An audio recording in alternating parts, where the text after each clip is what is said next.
Well, good evening, everybody, and welcome to Wildcat Stadium as we get ready to open the district season. The Wildcats coming in at 3-0 on the year to take on the 3-0 Roswell Coyotes. With Don Morgan fieldside, I'm TJ Miracle. Thanks so much for being with us tonight, and welcome to your Stone Oilfield Services pregame show from our friends, of course, at Stone Oilfield Services. So this is going to be a much-anticipated battle tonight. Both of these teams coming in undefeated. Lovington number 1 in Class 5A. Roswell High is right now ranked number 2 in Class 5A. Of course, the Cats coming off of a big win last week against the Carlsbad Cavemen, a shootout at the end of that one. Lovington picking up over 400 yards in total offense in that ball game, but the big difference that got them that big win, 47-44, was they forced the turnovers, they forced the interceptions,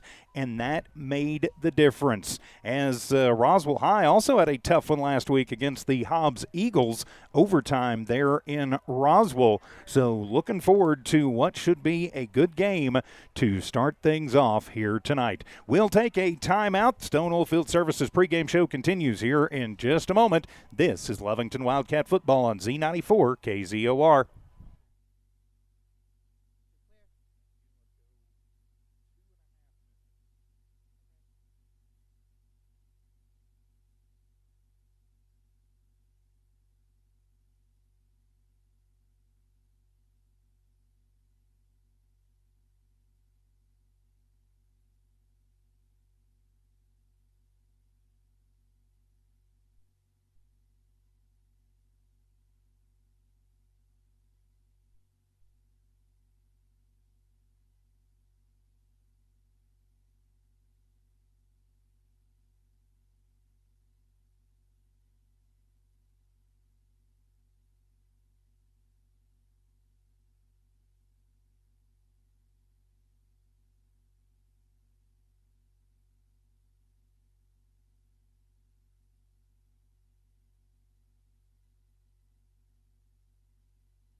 And welcome back to your Stone Oilfield Services pregame show from Stone Oilfield Services. When you need a friend out in the patch, W.H. Stone and his team, they are the ones to call. As we, continue on through the pregame report. Don Morgan fieldside. Braden Cooper will be joining us on camera duty here in just a little while, too. So, Don, as we continue the pregame show, we are looking forward to this one, and this, I think, is going to be the toughest test so far in this early season for these Wildcats. Yeah, definitely a very tough test. Of course, they are doing the national anthem right now. Actually, school song. School song, I'm sorry, alma mater. I meant, said one thing, meant another, but yeah, they're starting off the alma mater. Yeah, this is definitely, and we're just 4 games into this season, and here we are starting district. We talked about what a quick pre-district it was going to be. I tell you what, the Wildcats made the most of it coming into this one 3-0. But yes, you got Roswell High, and, Loving just joined the ranks of 5A, and Roswell is tough, and they've been here for a while, and they bring a lot of tradition, and they bring a lot of people and hoopla along with them as well. I see band, but I see drill teams, dance teams. I think I'm not sure what all kinds of teams besides the football team will be out there, but there are a lot of folks ready for what's going to be a tough game, we think. Well, certainly you've got to think so, and of course Roswell High also on a big high after knocking off Hobbs 1 week ago there at the Wool Bowl in Roswell to wind up their pre-district season. That was an overtime battle in that one, so a huge matchup there, and Roswell High getting the better of it. As was actually talking to Ty Friend, our Hobbs guy, just briefly this afternoon, and Roswell High has changed, and they are doing things a little bit different. Used to Coach Jeff Lynn's squad was just run,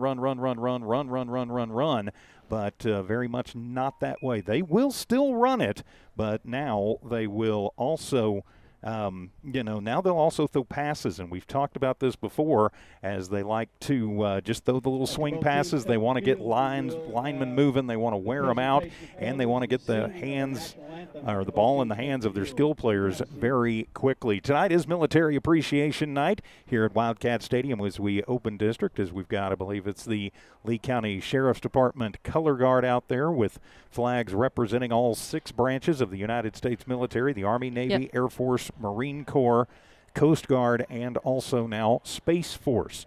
Plus, of course, the big American flag and the big New Mexico flag. Now, just a quick note, we do understand that there are problems tonight with YouTube taking any streams from certain providers, including ours. So if you're looking for the game and maybe you don't see it on YouTube, it is, of course, available on HobbsAmerica.com and Facebook, and as always on Z94KZOR. We do apologize for any inconvenience. The other games in the county also on Facebook and on HobbsAmerica.com as well. Apparently Facebook, or not Facebook, but YouTube and our service provider having a little argument about some things now, and so they're limiting access, and we're definitely sorry about that and any inconvenience that may cause.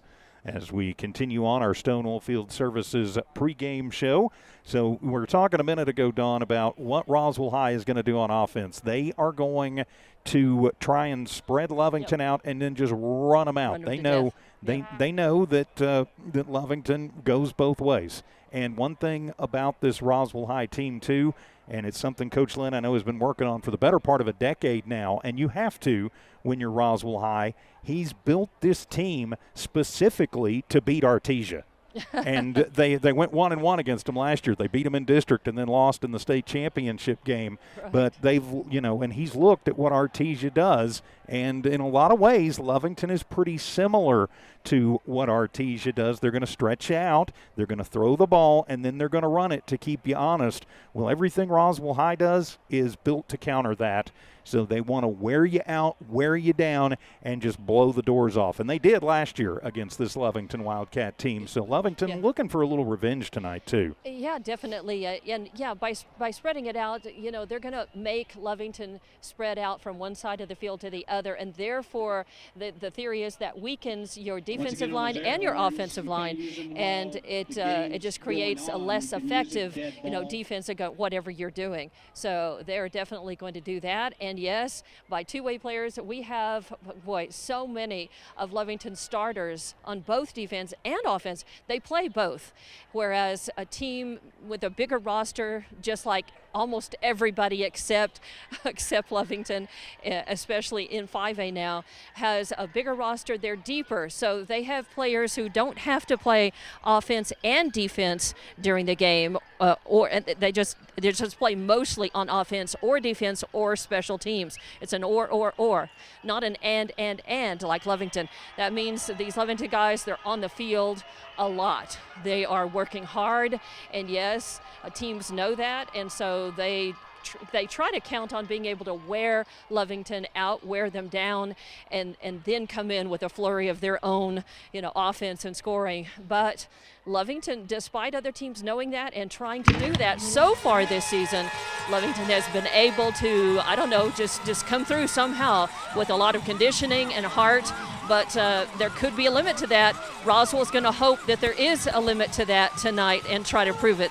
Well, they certainly are, and it's a team that I think faith over fear is their motto this year, and they definitely had no fear against Carlsbad and sealed that one with a late win as the Cats and the Coyotes come out onto the field. The visiting Roswell High Coyotes are in the road white unis with the red letters and numbers, the red helmets with the big block R on the side. Lovington is in the home blue unis with the white letters and numbers, the white helmets with Cats in script on the side in blue. So hopefully we are going to have a big game tonight, a big exciting game to open district, and really the winner of this game will come out being number one in the state of New Mexico. There is no doubt about that, because it is 1 versus 2 here tonight from Lovington. As we get ready for the presentation of the colors and for our national anthem, I'd like to take a moment to say a big thank you to all of our veterans and all of our men and women who are currently serving in uniform. We get to do things like play under the Friday Night Lights because of your sacrifices and your service, and our hats off to you from Z94 KZOR and the entire New Walmark family. And I also noticed that the Lee County Sheriff's Office was providing, I think, burgers, doing a cookout for veterans specifically, and only them, to show their appreciation. And I know that a lot of veterans were taking advantage of that, the free burgers hot off the grill over there before the game. Well, certainly is, and hats off to the Lee County Sheriff's Department for doing that for our police and our Sheriff's Department doing that for our veterans. There we go. I'll get it all spit out here. Sorry, been working on some updates and some back and forth as we having apparently YouTube having some technical issues tonight. So we're getting ready for the national anthem. That'll wrap up your Stone Oilfield Services pregame show. We'll come back with the kickoff. Wildcat football continues in a moment on Z94 KZOR Hobbs.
Welcome back to Lovington Wildcat football here on Z94 KZOR Hobbs Lovington, the Z94 KZOR app, tonight on the Z94 KZOR Facebook page and on HobbsAmerica.com. I'm TJ Miracle. Great to have you with us. Dawn Morgan patrolling field side. Braden Cooper should be here to help us with cameras shortly, and shadowing us tonight from the Lovington Schools, Abigail Schaus. We appreciate the Lovington Schools helping us out with that and bringing in some students. So as we get ready for this one, as the flags are off the field, nice job by our color guard. Military Appreciation Night tonight here at Brian Urlacher Field at Wildcat Stadium. So Dawn, as we get ready to kick this one off, what are we thinking the keys to the game are going to be for your Wildcats?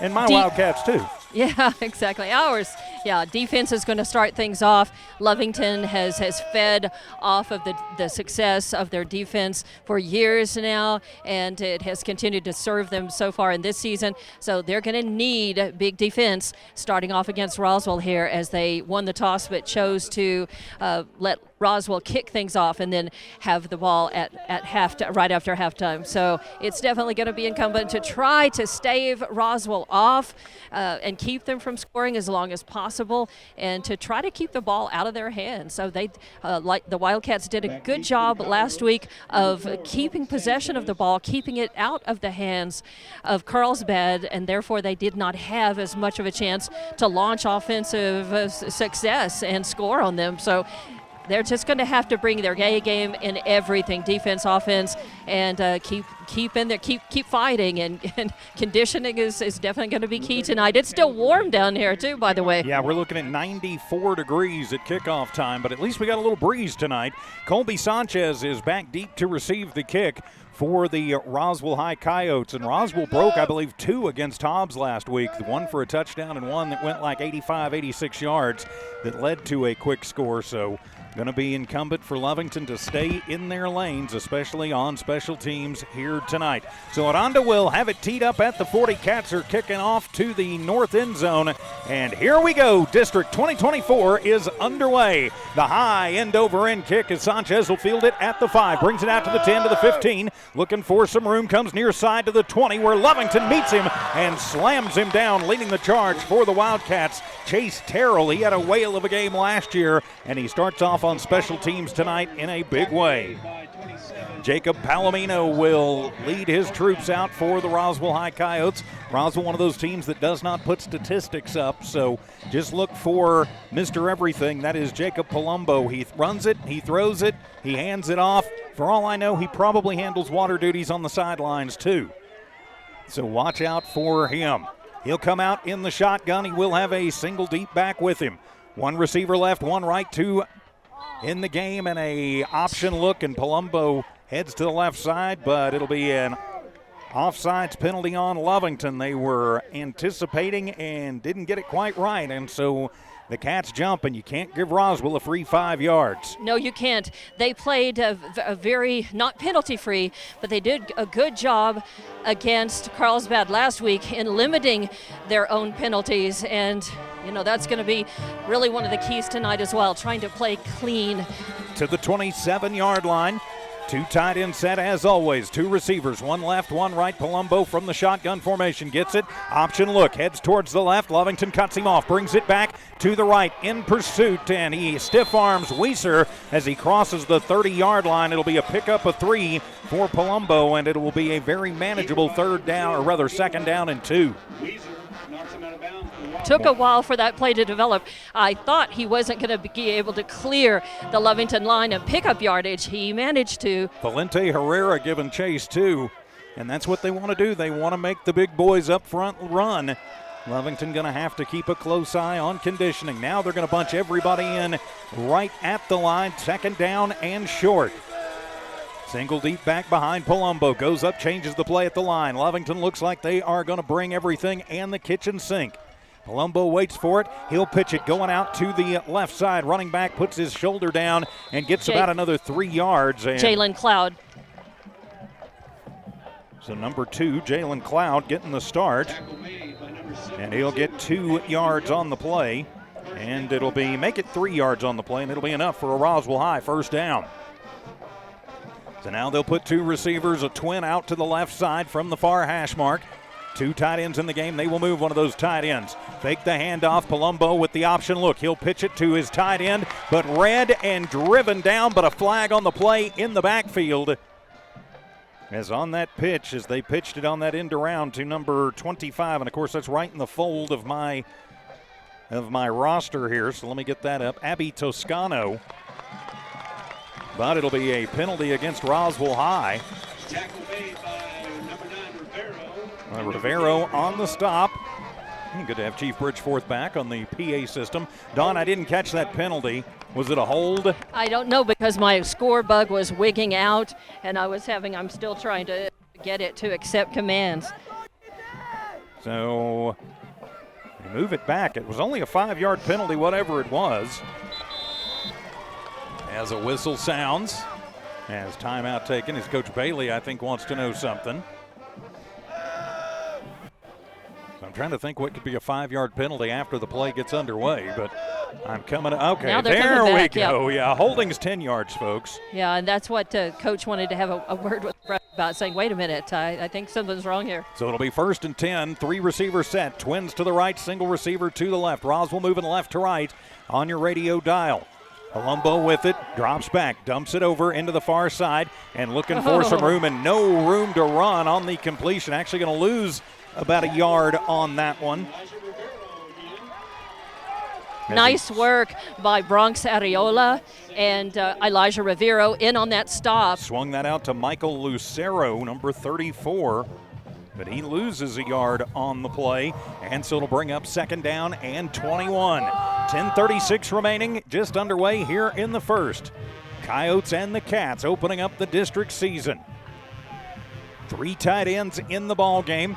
Palumbo fakes the handoff, rolls left, under pressure, goes as Sanchez on him. He will throw it in desperation, heaves it down and batted away at the last minute as Alec Olguin reaches up and swats that one down. Great pressure on the backside, coming in on a cornerback blitz from Patrick Sanchez. Incomplete, and it's 3rd down in Humboldt City for the Coyotes. Yeah, and I think Jaden Garcia got in on the tail end of that pressure as well. It sure looked like it was going to be a sack. I can't believe he was able to scramble out of that. Somehow managed to, so now it's 3rd down and a long way to go for Roswell High. Lovington looking to hold on their opening defensive possession. Twins to the right, single receiver to the left. Lovington with 4 men across the front. Palumbo with it, option look, rolls to the left side, thinks about it, now he'll take it himself, and he'll get back to the original line of scrimmage, plus a little more on the quarterback keeper. It'll be a pickup of 11, but it'll be 3rd down and 9. Probably going to think punt time here for Coach Lynn, and he will send the punt team out. Yeah, definitely down, 4th down. And it looks like it'll be Blade Stewart on to do the punting duties. Lovington going to split 2 guys back in punt formation. Wow, they gave him pretty good forward motion there, and a good high kick. It'll be fielded and muffed by Lovington, picking it up at the 30. Gutierrez just basically has to fall on it. That was almost disaster for the Cats, but they dodge a bullet and will have it 1st and 10 from their own 30-yard line. Yeah, at least he did save it, didn't cough it up. So, hey, you would be nice to have better field position, but we still have the ball. They'll put it at the 30, between the 30 and the 31-yard line, nose right at the 31. 9:34 to go in the first. Lovington, their first possession of the ball game. Great to have you with us tonight, wherever you are, around southeast New Mexico, West Texas, and the world. So Prudencio will lead his troops out, single back in the backfield with him, 3 receivers set. Waiting on it, hand it off, going to the right side, Cardenas. Not a lot of room there, but Dallas will just put his shoulders down and bowl forward and pick up with 2 over the right side of the line. 2nd down and 8 for the Cats.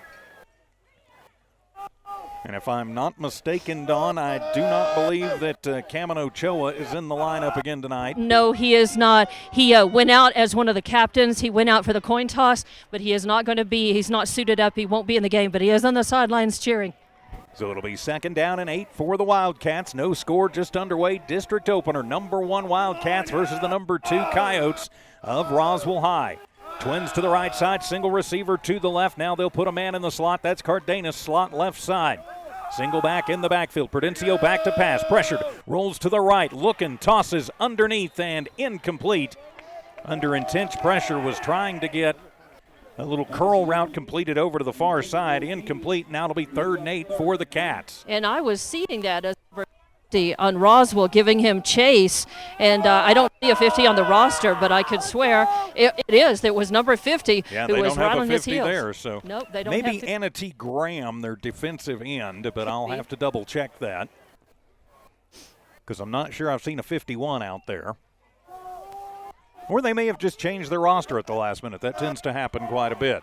So an important 3rd down and 8 early. Lovington would like to keep their opening possession going. Trips left, single receiver to the right. Roswell spreads out and shows blitz. They're bringing everybody. Prudencio steps up in the pocket, lets one fly down the near sideline. Fighting for it. Sanchez across midfield at the 40-yard line. He'll come down with it under intense pressure from Zai Carrasco, and he'll have it and move the chains. 1st down, Wildcats. First explosive play of the game.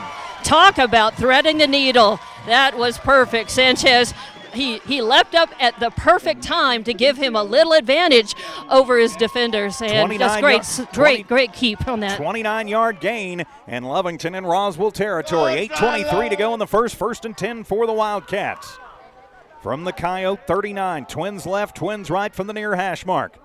Prudencio with it, hand it off to Alec, and no room to run as he gets swarmed and swatted and slammed by a big number 71 was in there. That is Noah Lynn, coach's kid, and also by number 11, who we don't have on the roster. But it's 43 as well, and we don't have him on the roster. It's going to be a loss of 4 for Olguin, and it'll be 2nd down and 14.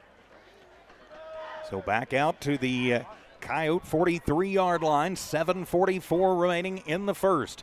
Lovington on their opening possession. The defense did what they needed to on Roswell's opening possession. Roswell puts 4 men across the front. Now they'll spread out wide in a 4-receiver set. Prudencio with it. Comes near side, and oh yeah, we've got a flag going to fly on that one, as getting free was Elijah Rivero, and he got bumped from behind and pushed down by Bubba Marujo.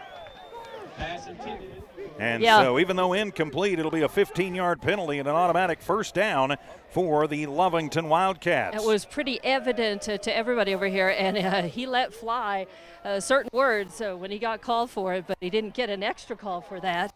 So instead, Lovington will take it. 1st down. But I do like Lovington going with it, as not taking much time to read the field. Nope. Matthew Prudencio saw that he had a step and fired. It's what you're going to have to do, because they are going to bring the pressure all night long. Yeah, I got to develop these plays quickly, and of course it's going to be key for him to have as much time and as much cover from the line as he's enjoyed the first 3 games of this season. They have been tough and giving him a lot of room and time to be able to get good passes off for most of the time. And that'll put the Cats at the 27-yard line. 1st and 10, their second 1st down of the ball game. Clock continues to move. 7:26 to go in the first. Lovington with Twins to the right side, single receiver left. There is a tight end on the right side and offsides, as Roswell trying to do a little intimidation game down there, as big Noah Lyle comes up and just blasts one of the Lovington players offsides on the Coyotes. Yeah, and getting drawn on our side of it was Cardenas, and he kind of tumbled down because he thought he was going to get jumped on him, and he did almost. There was no contact, I don't think. So it'll be 1st down, 1st and 5 now for the Wildcats, knocking on the red zone door from the 22-yard line. Trips to the left, Twins to the right, empty set in the backfield. They're just going to give it to Prudencio. He runs it himself, takes it left side, he's to the 10 and down to the 7-yard line, but a flag on the play, and I think we've got a hold as Cardenas grabbing a hold of Lynn to try and stop him. It'll wipe out about a 12, 13-yard run. This one will be coming back on the hold. Ouch. Yeah, and that's a shame. It really was a nice play, as again. Oh, no, they're going to call targeting on Roswell High. And I think that's still emotion left over from being a little upset over that previous Roswell penalty. At least that's what they were showing momentarily a minute ago. And now they're talking about it. The refs have got their heads together. Now one is going to tell Coach Bailey about what they're thinking. We were screened out by a Roswell player up here, but it looked like he signaled targeting. I think they're picking up the flag. Nope, they're going to march it Yeah, off. they are going to. So that'll be the 4th penalty on Roswell Wow. High in this opening quarter for 45 yards, and it'll be first down for the Wildcats inside the 5 at the 4-yard line. 1st and goal, Wildcats. And they got here through penalties against Roswell. We'll take it. Had one big play, the 29-yard pass to Sanchez, and then, the penalties have helped. So now they need to cash it in with 7:08 remaining here in the first. Lovington knocking on the door, 1st and goal from the 4. Bring everybody in tight, split Weiser out wide to the right.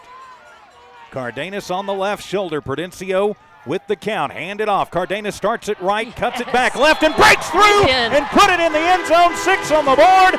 Touchdown Wildcats. Dallas Cardenas finds the end zone, and the Lovington Wildcats will draw first blood in this cat versus canine battle. The point after to come. And a couple of great blocks by Valente Herrera and Damian Munoz to allow him to sneak through. It was a great run, though. He had to cut through, and Prudencio made a pretty good fake on that. All in all, great teamwork. Yes, it was. Caleb Aranda on to attempt the extra point. So the Cats leading 6-0, trying to make it 7-0 as Olguin goes up, instructs the line because Roswell's bringing everything plus the kitchen sink. They jump off sides, and the kick is up, and it is good. If I'm Lovington, if they let it go, nope, it'll be offsides on Roswell, so half the distance to the goal since it was a pre-snap penalty. Yep. They don't have the option to take it out. I'm not even going to bother to write that one down. It's a 1-yard penalty. And but really, they in have the to do grand it again. scheme, and in the grand scheme of things, and that's not bad. The more chances you give them, the more chances there are one could get yipped.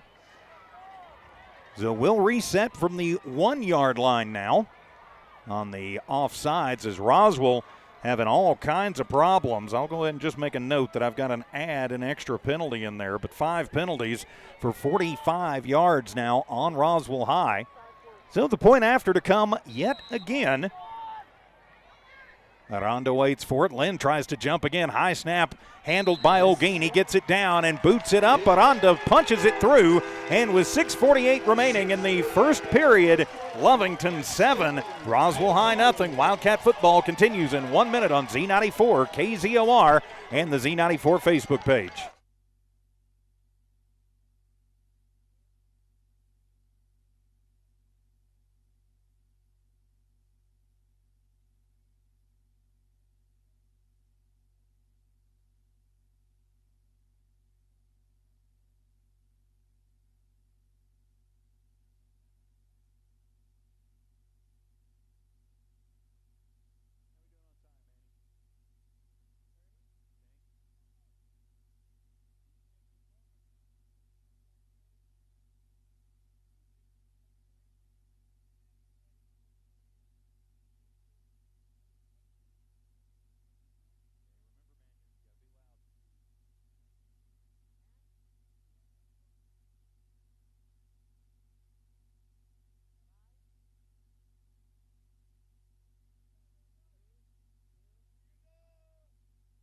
Wildcats cash in on Roswell mistakes. 4 yards. Dallas Cardenas takes it into the end zone. The point after attempt is good.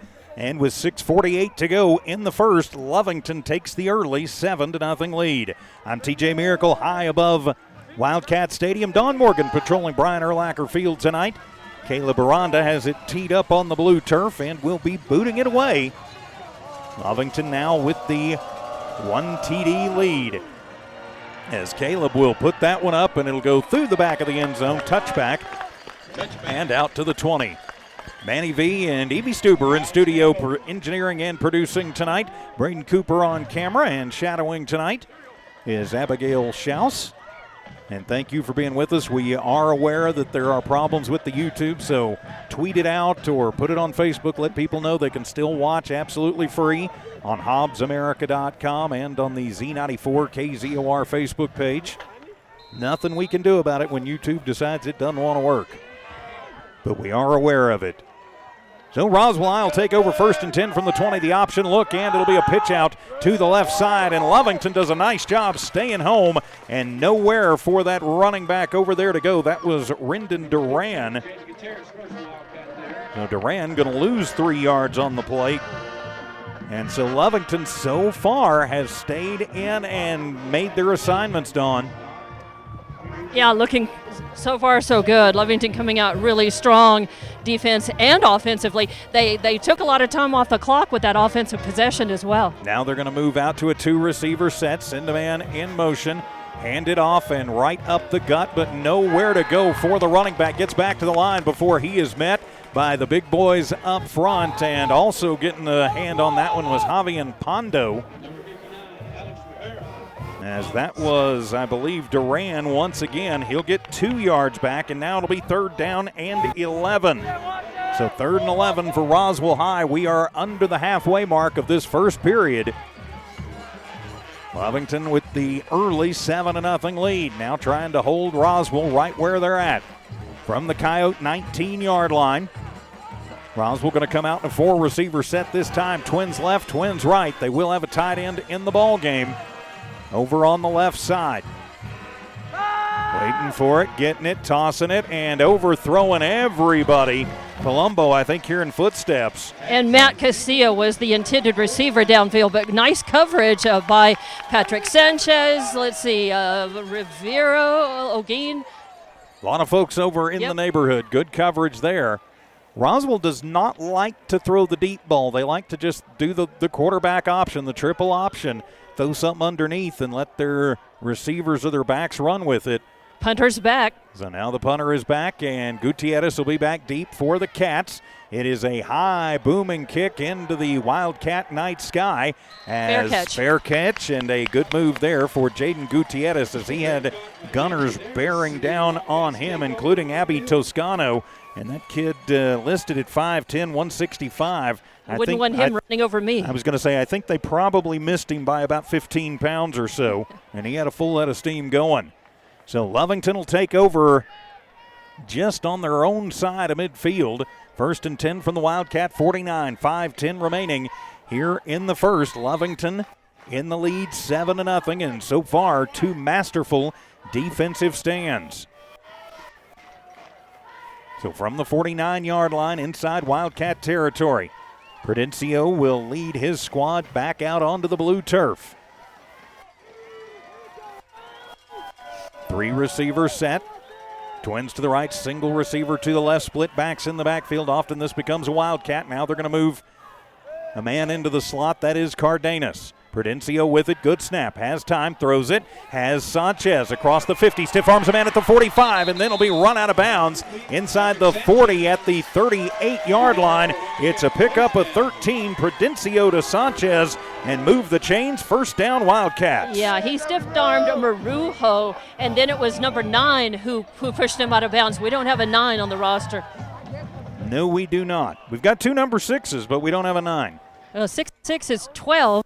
Or 6 minus 6 is 0, so we still don't have any of those guys on there. So I love it when they don't give us the updates. Everybody bunched in tight on the right side. Single receiver to the left is Sanchez. Fake the handoff, now throw the screen. Getting it into the hands of one of the skill players to the 30. Cutting it back to the 20, to the 15, 10, 5, and staying on his feet and just shy, and the ball is out, and Roswell High will jump on the ball, but they're saying he was down at the end, down at the 1-yard line. Ryan Weiser takes it 38 yards, 37 yards, and very lucky he didn't cough that one up at the end. 1st and goal Wildcats. Yeah, he got caught from behind and then ended up being a kind of a shoestring tackle that made him stumble. And lucky he was completely down, and one of the whistles had sounded that he was down, so it was a dead ball. That he was down, thank goodness. Yeah. If not, it's Roswell ball back out at the 20. What a great run, though. That was a really nice, well executed again. 1st and goal from the 1. Wildcats go in tight. Under center, Prudencio with it, hand it off. Cardenas untouched until he crosses the plane. Put 6 on the board. Touchdown Wildcats on Dallas. Cardenas will take it in for his 2nd TD of the night. And the Wildcats taking advantage of the big plays and the penalties and are now up by 2 scores. Wow. We didn't see it's coming. We're happy. but did not see the double strike within just a few minutes, and Lovington up by 13, all poised to be 14. As Aranda on to attempt the extra point. Lovington and trying we to need make one more guy. Yep. So a late substitution coming in. That's Jaden Garcia. So Garcia in, and the snap is good as the kick is up, and it is good. And with 4:23 remaining in the first quarter, Lovington 14, Roswell High nothing. We're back in 1 minute. Wildcat football continues in a moment.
The Wildcats take advantage of a defensive stand and a big play by Ryan Weiser and punch it into the end zone on Dallas Cardenas, his second touchdown of the night. And we will have a touchback as Aranda booms it into the end zone where it is picked up by Colby Sanchez. It'll come out to the 20-yard line as Roswell High has been punched in the mouth. But one thing you can bet on about Coach Lynn's squad is they are never going to stop fighting, and they do have firepower, to be sure. Let me tell you, while the special teams went on to do their thing, one of the coaches yelled and said, "Defensive backs on me right now." Had a little huddle with them and had some special instructions. So now Palomino back under center. He'll send a man in motion, and yep, you got too many moving at one time as Duran started moving the same time as Cloud did. And it should be false start on Roswell. Let's see. I don't think Lovington. Whoa, they're going to. Lovington lining up in the neutral zone. Their second penalty of the night for 10 yards. And so they give a free 5 to the Coyotes. So now Palumbo going to go up under Palomino, up under center again. He will hand it off going to the right side and get some room across the 30 to the 35, out to the 37-yard line 25. Is Toscano. Yep. He's going to pick up 12, and that'll be the first down, rather the second first down for Roswell High. And Roswell in a hurry-up offense here. They are quickly back and ready. Same formation, Palomino under center, sends a man in motion. Handed off Toscano once again, starts it right, brings it back left, and he is met at the line and driven backwards as Lovington doing a nice job staying at home. Leading the charge there was Chase Terrell once again. Also over there was Damian Munoz. And no gain officially on the play. Yeah, and Joaquin Vasquez was in on that. Now he comes out, and Weiser going back in, and also coming back in is Vasquez turns around, comes back in. They'll hand it off, and right up the middle across the 40 to the 41-yard line is going to be Cloud. He's going to pick up 4. Yep, it'll be 4 for Cloud on his second carry of the night. And it'll be 3rd down and 6. 3rd and 6, the hurry-up offense in for Roswell High. Yeah, Lovington's going to have to work with this and get themselves ready on the defensive line and set very quickly. Twins to the right side. Duran, the tight end on the right side. Single deep back is Cloud. Palomino waits for it. He'll take it, option look, and he will toss it at the last second. And nowhere to go on that far sideline. Nathaniel Lujan. For Lujan. And so it'll be no gain. Gets back to the line of scrimmage, and it'll be 4th down and 6. Roswell High, they show they're going for it. Yeah, I think that they're wanting to get this momentum back. They're down 2 DED. So they want to get from the 41-yard line. Twins left, Twins to the right. Cloud is the deep back. Palomino with it, comes underneath and almost picked off as he overthrew his intended target, Jalen Cloud, who snuck out of the backfield. and found a little soft spot, but Cardenas was there to grab it, and it'll go over on downs. Wildcats will have it 1st and 10 from the Coyote 41. Yeah, and fantastic field position. Number 3, Matt Castillo, I think was the actual intended he was the intended receiver. He just ran over the sideline and threw his helmet almost into the stands over there. Yeah, if I know Coach Lynn over there, that will probably get him at least the rest of the half off. Little frustration. I think Roswell High coming in thinking they were just going to absolutely dominate this game, and that is not what has happened. Well, Lovington has to make use of their fresh legs while they've got. Prudencio from the shotgun, empty set. They've got 3 tight ends in the ball game. Matthew going to keep it himself. Pardon me, that was Olguin in the Wildcat, and he's going to get 1 before Alec is run backwards. So they'll move him out to the 40. Yeah, despite that, Roswell's good defense, coverage down the line as they stretch that one out. They did, and they sniffed that out one really well. So Weiser back in the ball game. Yeah, and so Prudencio too. Yeah, well, of course. So it'll be 2nd down and 8. We are at 2:25 remaining first quarter. Lovington leading this one 14-0. Trying to take advantage of a turnover on downs. Single back in the backfield is going to be Weiser. Fake the handoff to Weiser on the play fake. Throw it underneath. Looking for some room. That is Gutierrez. He'll cross the 40 and get it out to about the 42-yard line before he's run out by number 11. It'll be a pickup of 3 for Gutierrez, and it'll bring up a 3rd down and about 6. Could have been nothing or a loss of a yard or 2, but his quick feet saved him. Man, he just got out, got around the line really fast. Pick up 3. We'll take it. Yes, you will. 3rd and 6 went out of bounds, and so that'll stop the clock with 2:05 remaining here in the first. Lovington trying to take advantage of great field position. Bunch of men tied on the right side. Sanchez by himself to the left. Now they'll send a man in motion. That is Gutierrez. He heads around the right side. Pressure comes. Throwing it, finding a man underneath. That is going to be Weiser. Pardon me, that was Reeves, and he crosses the 20, but it's coming back as there's a hold in the backfield as hanging on down there. One of the Lovington linemen grabbed Lynn, and it will be holding on the Wildcats, so it'll wipe out the 19-yard completion. And that'll be the 3rd penalty on Lovington, and it'll go from 3rd and 6 to 3rd and about 16. You know, this line is working so hard to keep this very big defense. I mean, this defensive line is huge. And Lovington, I'm not surprised that they're going to have to cough up a hold or 2 because they're doing their best to give Prudencio as much time as possible to develop the plays. So they're going to move them back all the way nearly to midfield. It'll be on the chin of the big cat back at the 48-yard line. So 3rd and 6 to 3rd and 16. Lovington going to split it out wide. Twins left, twins to the right. Gutierrez in the slot, right side. Waiting on it. Prudencio sends a man in motion. That's Rivero.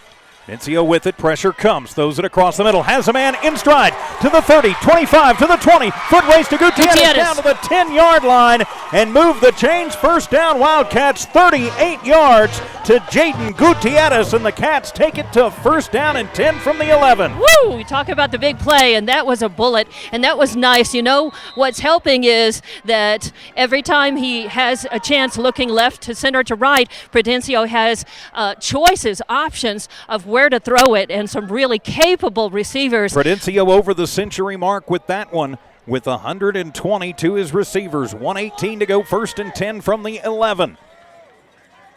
Twins to the left, twins to the right. Send a man in motion. That is Reeves. Prudencio with time. Now he's flushed. Going to roll to the right side. Looking up. Looking. We've got a flag on the play and incomplete. And a hold when you've got to do that. They're just trying to hold on to some of those big boys coming through. And another holding call on the Wildcats. So it'll go from 1st and 10 at the 11 to 1st and 20 at the 21. As Coach Bailey just comes over to the side ref and shrugs his shoulders and said, hey, you know, what are we going to do? Hard not to hold on, especially, I mean, Lynn is a man among boys out there, and he's got a 58 over on the other side that's been giving him fits, too. Just under 1 minute. And Mason Greathouse, too. He's not the biggest defensive lineman they've got, but he's shifty at 6'3", 240. And he's right there in the middle. Yeah, Roswell knows if they don't have success early on in this game that, they're just trying to wear Lovington out. Cardenas on the left shoulder of Prudencio, trips receivers to the right side in a 4-receiver set. Prudencio with it. He's just going to take it on the quarterback sweep. Crosses the 20 to the 15, gets to the corner to the 5, and into the end zone. Oh, no, Hits on the board. Touchdown. No, at the 1-yard line. Matthew Prudencio, though, will get it the first down, move the chains, first down Cats, first and goal from the 1. Yeah, he got pushed out just in front of the pylon by number 9. How did that number 9 get him? I have no idea. I don't know, and since we don't have 9 on the roster, we don't know exactly who I haven't it is. seen a 12. That kind of looks like Shane McMath. We've seen him play basketball and baseball. I don't want to say that for sure, but... Yeah. Man, Matthew had a great run and just one step short. Now they're going to come up under center. Prudencio with Cardenas deep behind him. Matthew barks it out. Gets it, hands it. Cardenas left side, slides into the end zone. Yep. Now we go. 6 on the board. Touchdown Wildcats as Dallas Cardenas has his 3rd TD of the first quarter. And Lovington is punching Roswell in the mouth. They lead 20-0 with 19 seconds to go in the first. The point after to come. Faith over fear, indeed, because if I were looking at the offensive and defensive lines of Roswell, my heart would be in my mouth every single play, but these guys are getting it done. Yes, they are. On to attempt the extra point is, of course, the junior Caleb Aranda. As another late sub checking in for the Wildcats. We got a 50 on the roster this week. I got to remember to email Coach Bailey and get the updated roster every week. All right. So Aranda to attempt the extra point out of the hold of Olguin. Snap is good, a little bit high, and he gets it down, though. Alec puts it down, and Aranda bangs it through. And with 19 seconds remaining in this first half of play, or rather the first quarter of play, Lovington 21, Roswell nothing. Wildcat football continues in a moment.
And welcome back to Wildcat football as Matthew Prudencio on a quarterback keeper takes it to the doorstep. And then Dallas Cardenas gets his 3rd rushing touchdown of the night. The point after is good. And the kick is away. Another high end over-ender that'll go through the end zone by Aranda. And Roswell High will have it out at the 20-yard line. Other scores coming in from around Lee County tonight. Eunice over in Texas and Morton right now leading 18-12 at half. Down in Jowell and Pantherville, the Panthers mauling the Eagles of Van Horn 21-0. And at Watson Stadium in Hobbs, it's Hobbs 7, Parkland 2. That game also late in the first quarter. We've got a 21-0 score here from Wildcat Stadium. Lovington in the lead as Palomino back out. Twins to the right side, single back in the backfield with him. Hand it off to that back, has some room, gets through the first level and will be taken down close to first down yardage as he gets up, and we've got Lujan carrying it again, and that one is good for right at 10 yards, and it'll be another first down for Roswell High. As why are they not running the clock as soon as the ball's up? They got to move the chains before they can run the clock. So 8-7-6. They are going to try and get one more off before the end of the quarter. Palomino with it. Fakes the handoff. Rolls left. Looking. Under pressure. Still looking. Has to tuck it. Is hit from behind and slammed down. And the ball is out on the sideline. Somebody pick up the ball. I guess they're going to say the ball was out. So it'll be a sack for the Wildcats. It'll be a 6-yard sack on Palomino, and we come to the end of the first quarter. Lovington 21, Roswell High nothing. Wildcat football continues in just a moment on Z94 KZOR.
Welcome back to Wildcat Football here on Z94 KZOR.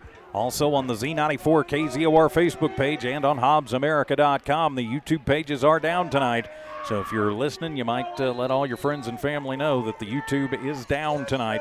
Nothing we can do about it. They're having problems at YouTube. Palomino has some running room, and he breaks through, and he's across the 40, 45 to the 50 into Wildcat territory. It's a foot race down the sideline, 30, 20, 15, 10, and pushed out of bounds finally by Gutierrez, and Palomino shows why he is the do-everything guy as he breaks that one 75, make that 65 yards, and it'll be first and goal for Roswell. Yeah, Lovington's line was so busy, they just let him sneak through. He just found some room, and he made the best of it. So Roswell High going to try and answer almost immediately from the 6-yard line. First down and 10 after a 65-yard run for Palomino.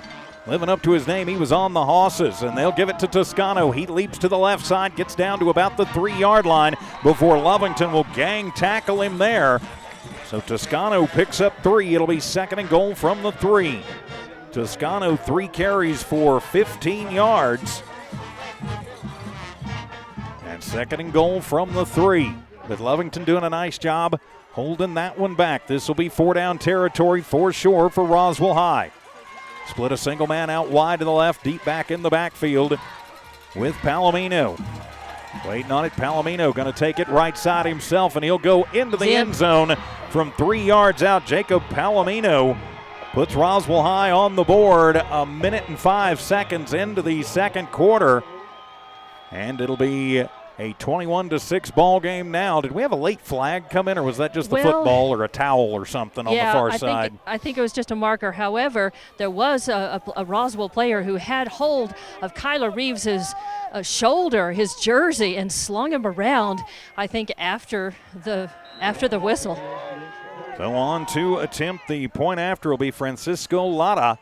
Snap is good, the kick is up, and it is blocked as coming through and getting the block on the football. Alec Olguin from a gunner position on the right side flashes through and blocks it. Olguin with the block, and with 10:55 to go here in the first half, Lovington 21 and Roswell High 6. We'll just keep it right here. Say a big thank you to all of the good folks who make Wildcat football possible here on Z94 KZOR and our various streaming enterprises. Of course, we apologize again, YouTube being down tonight, but couldn't do it without Bob's Thriftway, Eastern New Mexico University, Battle Energy, Eunice Pump and Supply, Miko Services, Cannon Safety, Man Welding, the Lovington Schools, Devon Energy, Stone Oilfield Services, First American Bank of Lovington, the Miko Companies, Lovington Auto Supply Napa, Master Plumbers, and the Lee County Electric Cooperative.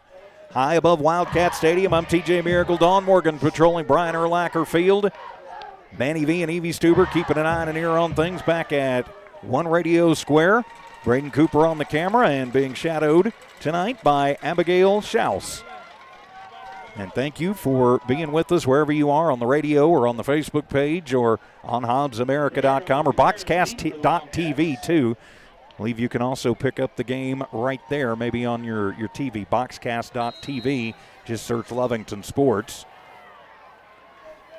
As Roswell High will kick it off. They're going to do this one a little bit shorter, and Lovington just going to have to fall on it. And smartly, Looked like maybe the up man was going to try and run with it and just landed on him saying, nope. Just keep it right there. Heads up play by Paul Sanchez to just put the hands down and basically tackle his own buddy. Yeah, and Alejandro Kame is number 13. They were both right there, so they definitely just managed to, again, hang on the football. And, yeah, just a little, not an onside kick, one of those just a little short pooch. one. Yeah, short one. They're short. And by the way, I know who number 50 is for the Lovington Wildcats, Jesus Morales. And I will make a note of that. So it'll be Lovington football. They'll throw the wide receiver screen near side to Reeves. Gets a room, gets to the corner, 35, and bumped out at the 40. As pushed out by Zai Carrasco, but not before a 14-yard gain to Kyler Reeves. His first catch of the night and moved the chains. First down Cats. Their 7th of the night. 134 through the air for Matthew Prudencio. 21-6 on the board. It's scary how much football we have left to play in this game, though. Yeah, we still got 10:47 to go in the first half. Anything can happen. Lovington bunches everybody in tight on the right side. Single receiver to the left from the 40-yard line. Now they'll split Olguin out wide to the sideline on the right side. Waiting on it is Prudencio. Good protection, wants it all. Goes down the left side and knocked away at the last second. As going over was Matt Castillo and knocking it away, although they could have called pass interference on that because he never looked back for the ball. But trying to get Sanchez. And it'll be a hold on Lovington. Oh, they could have had pass interference the other way. Instead, they'll throw the hold on the Wildcats. That'll be their 3rd hold of the night. And 5-yarder? That's 10-yarder. 10. So 5 penalties, 40 yards in the first half for the Wildcats. And so move them backwards. Got to keep your foot on the gas as long as you've got gas in the tank. Of course, we've seen even with the gas tank empty last week, the Wildcats can still somehow find some, emergency fuel or something. They know how to dig deep, but we're still fairly early in the game, and they want to make as much hay while the sun's shining. Or wait a minute, I guess that's the sun's moon, down, isn't it? but yeah, make as much hay as they can while they can. Let's just go with that. Twins left, Twins right. First down and 20. Send a man in motion. That is Sanchez.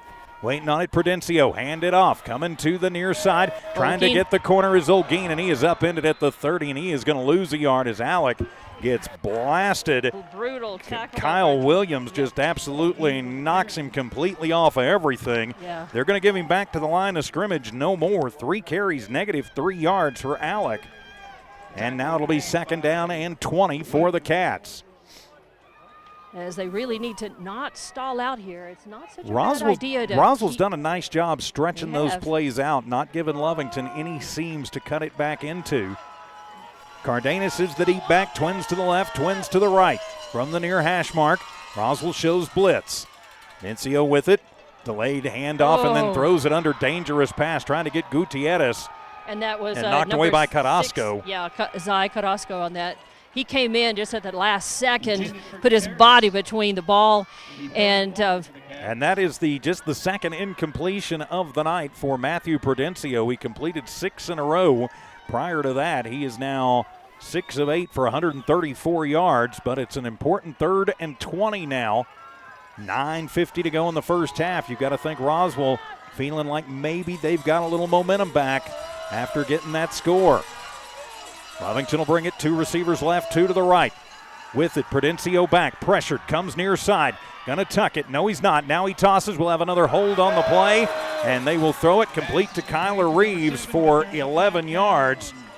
And I think they let this one stand, so Lovington didn't get another chance. Nope, they're going to make them play it again, so it'll be 3rd down and Hobbs on another hold, as Lovington's line just having trouble containing the Roswell High front line and linebacking core. Well, they are huge, and they're pretty deep. They're subbing some of those fresh legs, those big legs in on.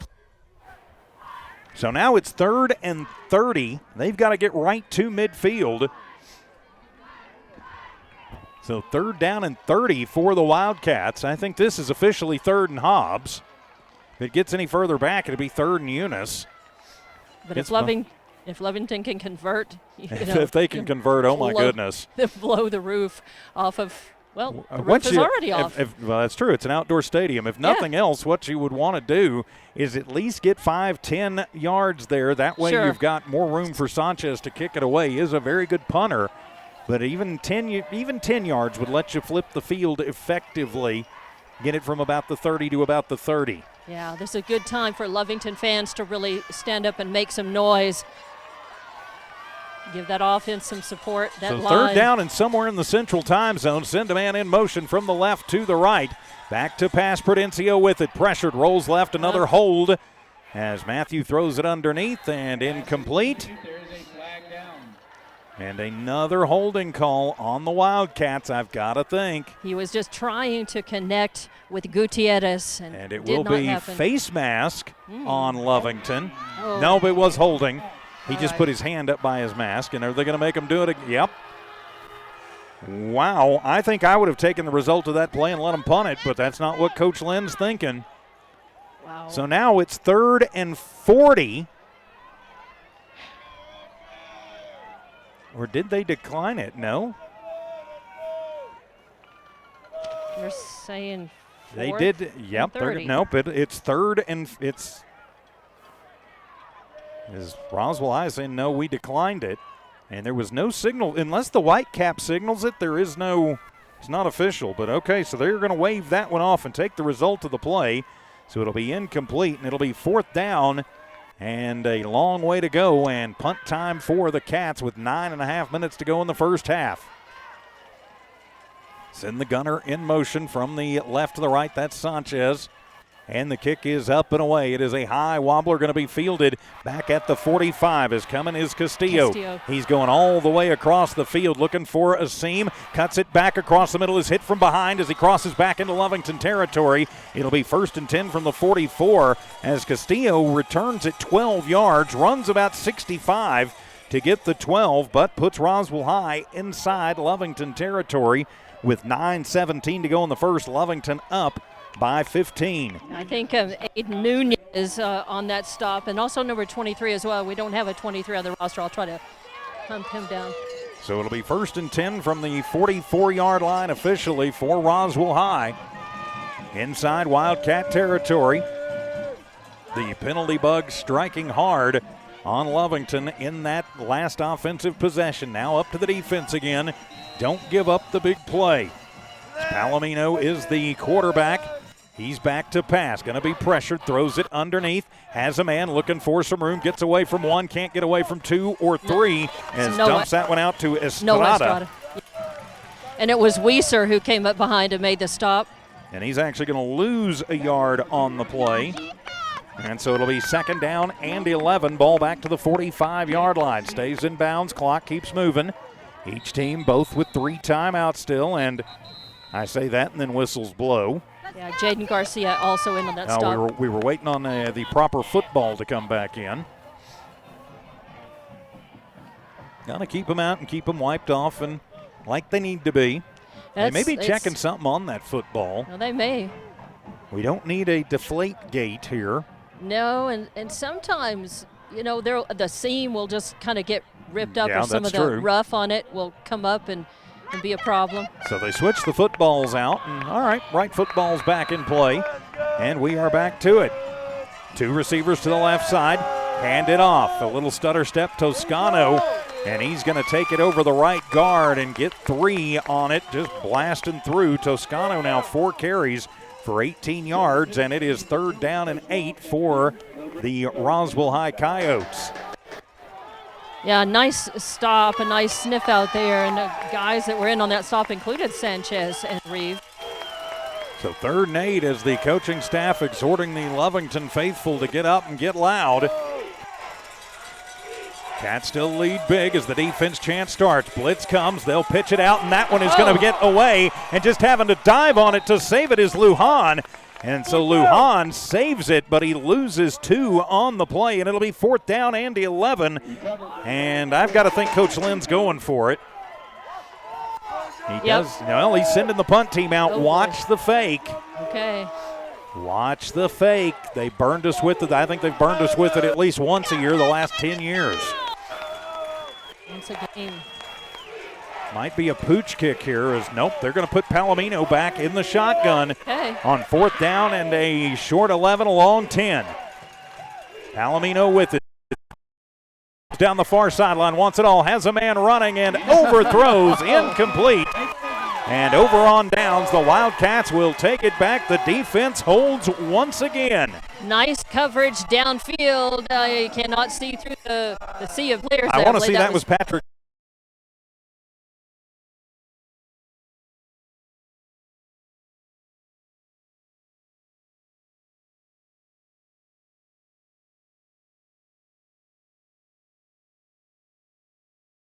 For the line of Roswell High, and Prudencio going to get hit and hit hard and lose 4 on the play. By about 3 or 4 guys. Ouch, that had to hurt. So maybe forget that play for a little while. And yeah. I understand, I mean, your success in running the ball has really been with just running Cardenas to the inside. And then Prudencio on the one keeper where he got everybody to bite. Officially 2nd and 13 now. So 2nd and 13 after the loss. Cardenas is the deep back with Prudencio from the shotgun. Twins left, twins right. Matthew with it. Throws it underneath and in and out of the hands of Gutierrez and almost picked off as running back down the backside was Isaiah Aranda. Yep. So incomplete. That's 3 incompletions in a row now for Matthew Prudencio, and it's 3rd and 13 for the Wildcats. And that ball was was just a little behind. Don't know if well, if and he's going to have to worry about getting it out of his hand quickly before the hold. And Gutierrez saw it, and he tried to make the adjustment, but couldn't get behind him fast enough to pick it up. Twins left, twins right, and offsides as trying to time the snap count and getting it wrong, Aiden Rutley. So that'll give Lovington 5 of them back. Nice break. And now 6 penalties for 50 yards on Roswell High.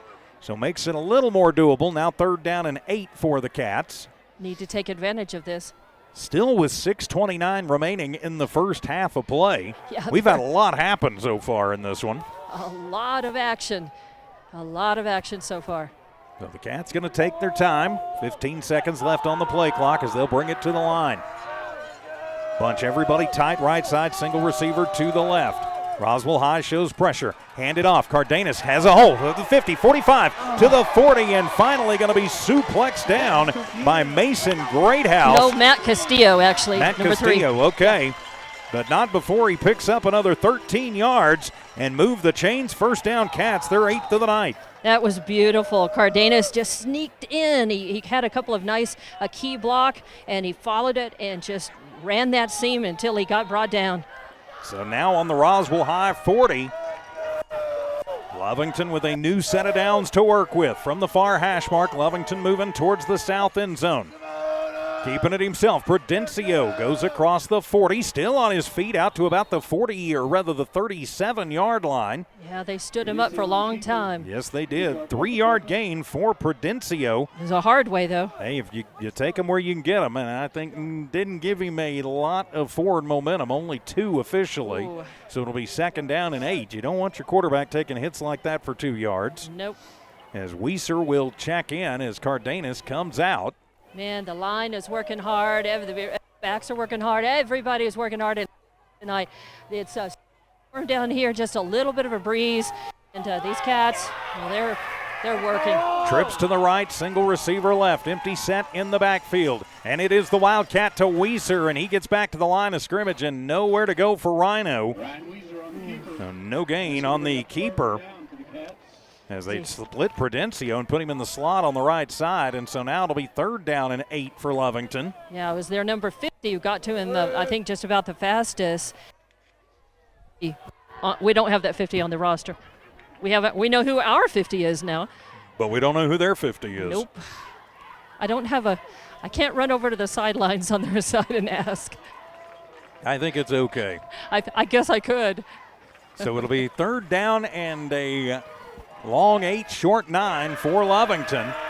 Bunching them in tight once again. Now they'll put a man out on the left side. That is Olguin. Comes in motion to the right side now. Rolling right, looking, throwing, and overthrowing everybody as pressure coming from Dominic Pacheco, and incomplete. That is 4 straight misfires now for Matthew Prudencio, Well, who Kyler started Reeves, out 6 of 7. in and out of Kyler Reeves' hands. He put his hands up. He just could not get onto it. So now he was getting pressure of his own. So now it'll be 4th down as Lovington looks like they're going to go for it from the 38-yard line, 39-yard line inside Roswell territory. This is go time.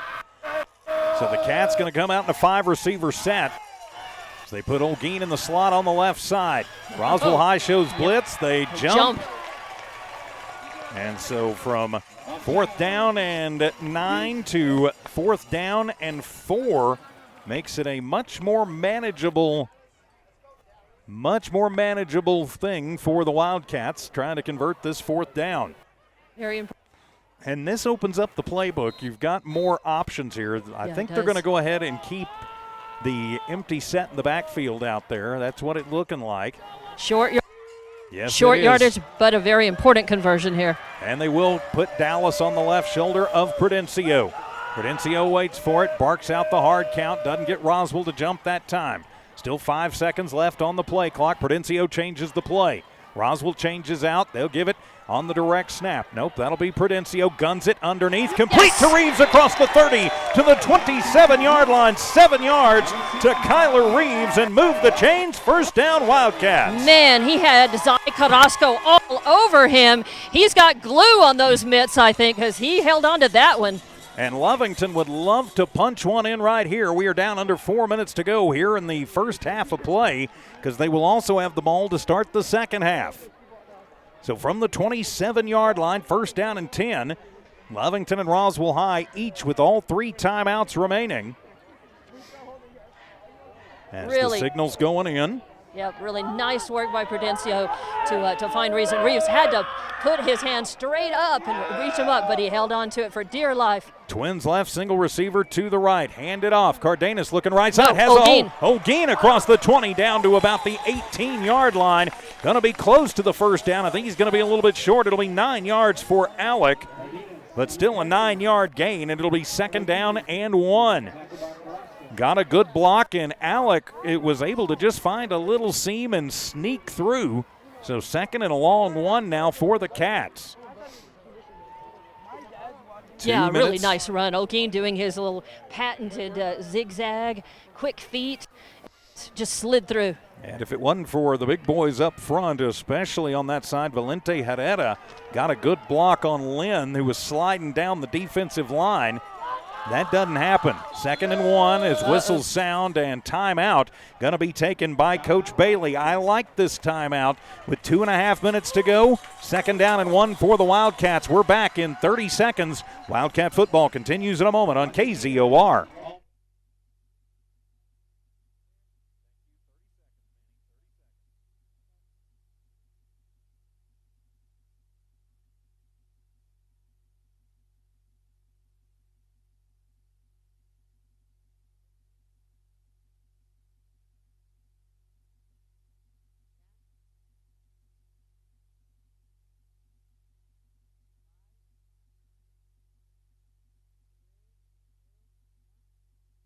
Facing a 2nd down and officially 2, the Wildcats take the timeout as they look for a way to put another score on the board, leading over number 2 ranked Roswell High right now, 21-6, but we've still got a lot of football to go. With Don Morgan patrolling the blue turf at Brian Urlacher Field, I'm TJ Miracle high above Wildcat Stadium. Braden Cooper running for us camera tonight. Abigail Schau shadowing. She's gone back to the band for the Big Blue Band's halftime performance. They win every halftime. And they've got their uniforms on tonight, so the show should be really a treat. So now it'll be Twins to the left side, a single receiver to the right, a 2nd down and a short 2. Deep back is Cardenas. Waiting on it is Prudencio. Tries the hard count, doesn't get it, gives it to Dallas. Left side into the teeth. Gets a push from behind and will be down to the 15-yard line. He needed 2, he gets 4 and move the chains. 1st down, Wildcats. I think Damian Munoz was one of the ones pushing him through along with Jaden Garcia. 10 first downs in the first half for Lovington. And they are inside the Roswell red zone, officially marked at the 16-yard line, first down and 10. The clock is their friend here, and it is rolling. They would love to punch it in right before half and not leave Roswell enough time to do much with it. And, well, Roswell still with 3 timeouts has got to think about maybe using them. Of course, Lovington, too, will have the ball to start the second half. Twins left, single receiver to the right. Now they'll put a man in motion as Prudencio fakes the handoff on the play fake, keeps it himself, is being held from behind, crosses the 15 to the 14. A 2-yard gain for Prudencio. It's okay to grab onto the jersey. And so no foul as they started high and then kind of slid down. 17, 16, 34, all piling on top of him. That couldn't have felt good. No, it could not have. It was Carrasco, Lynn, Lucero. and Lucero, yeah. But he got up, He and did. he's ready to go. 3 yards on the play. And so second down and 7. The Cats, again, with 2 timeouts. They can afford the time. They'd like to get another 2-score swing on this, though, leading by 15. With 8 seconds left on the play clock, bring it up to the line. Split backs in the backfield. Prudencio moves Reeves in tight, fakes the handoff. Nope, it is the Wildcat to Gutierrez, and they sniffed that one out, and Jaden slung down back at the 20. And I 7-yard loss to Jaden. There's going to be a penalty on that, and I think it may be. I think we may have a horse collar. Yeah, something. Or they could say roughing the passer because Gutierrez was roughing, and it'll be personal foul on horse collar. Yep. On Roswell High, and so it'll be half the distance to the goal, and so wipe out the penalty, and it's a 10-yarder, winds up being a 10-yarder on Roswell. And so that'll be close to first down yardage. I think officially they're going to say, what, 2nd and 7? Well, after they move the chains, it's half the distance to the goal from the spot. So 15 yards, and they will take them. They're still marching it. Yeah, it was from the spot, from the end of the play. So the -7 on Jaden counts, and it will move them inside the 10, down to close to first down yardage. We'll see for sure. I didn't mark that one down correctly. They're still talking about it. They're going to mark it down on about the 7-yard line. So it'll be second down and 1 now after the unnecessary roughness, unsportsmanlike penalty on Roswell High. We are under a minute to go. Clock moves as Munoz checking in, Morales, a late check-in. There's only 10 seconds left on the play clock. Lovington's got to move. We're under 30 seconds to play here. Prudencio waits on it. He will hand it off as Cardenas into the teeth of the line. Inside Olguin down to about the 4-yard line. 3 yards for Alec, and take the time out here, Coach. You've got the first down, 1st and goal, Wildcats. Move the chains. Yep, and timeout, Wildcats. And that's exactly what they do. We'll just keep it right here with 24 seconds left on the game clock. Say a big thank you to all the good folks who make Wildcat football possible. I have a feeling we're going to have a very interesting Bob Thriftway coaches conversation going into the half. Of course, Bob's Thriftway, Eastern New Mexico University, Battle Energy, Eunice Pump and Supply, Miko Services, Cannon Safety, Man Welding, Lovington Schools, Devon Energy, Stone Oilfield Services, First American Bank of Lovington, the Miko Companies, Lovington Auto Supply, Napa Know-How halftime show coming up in a few minutes.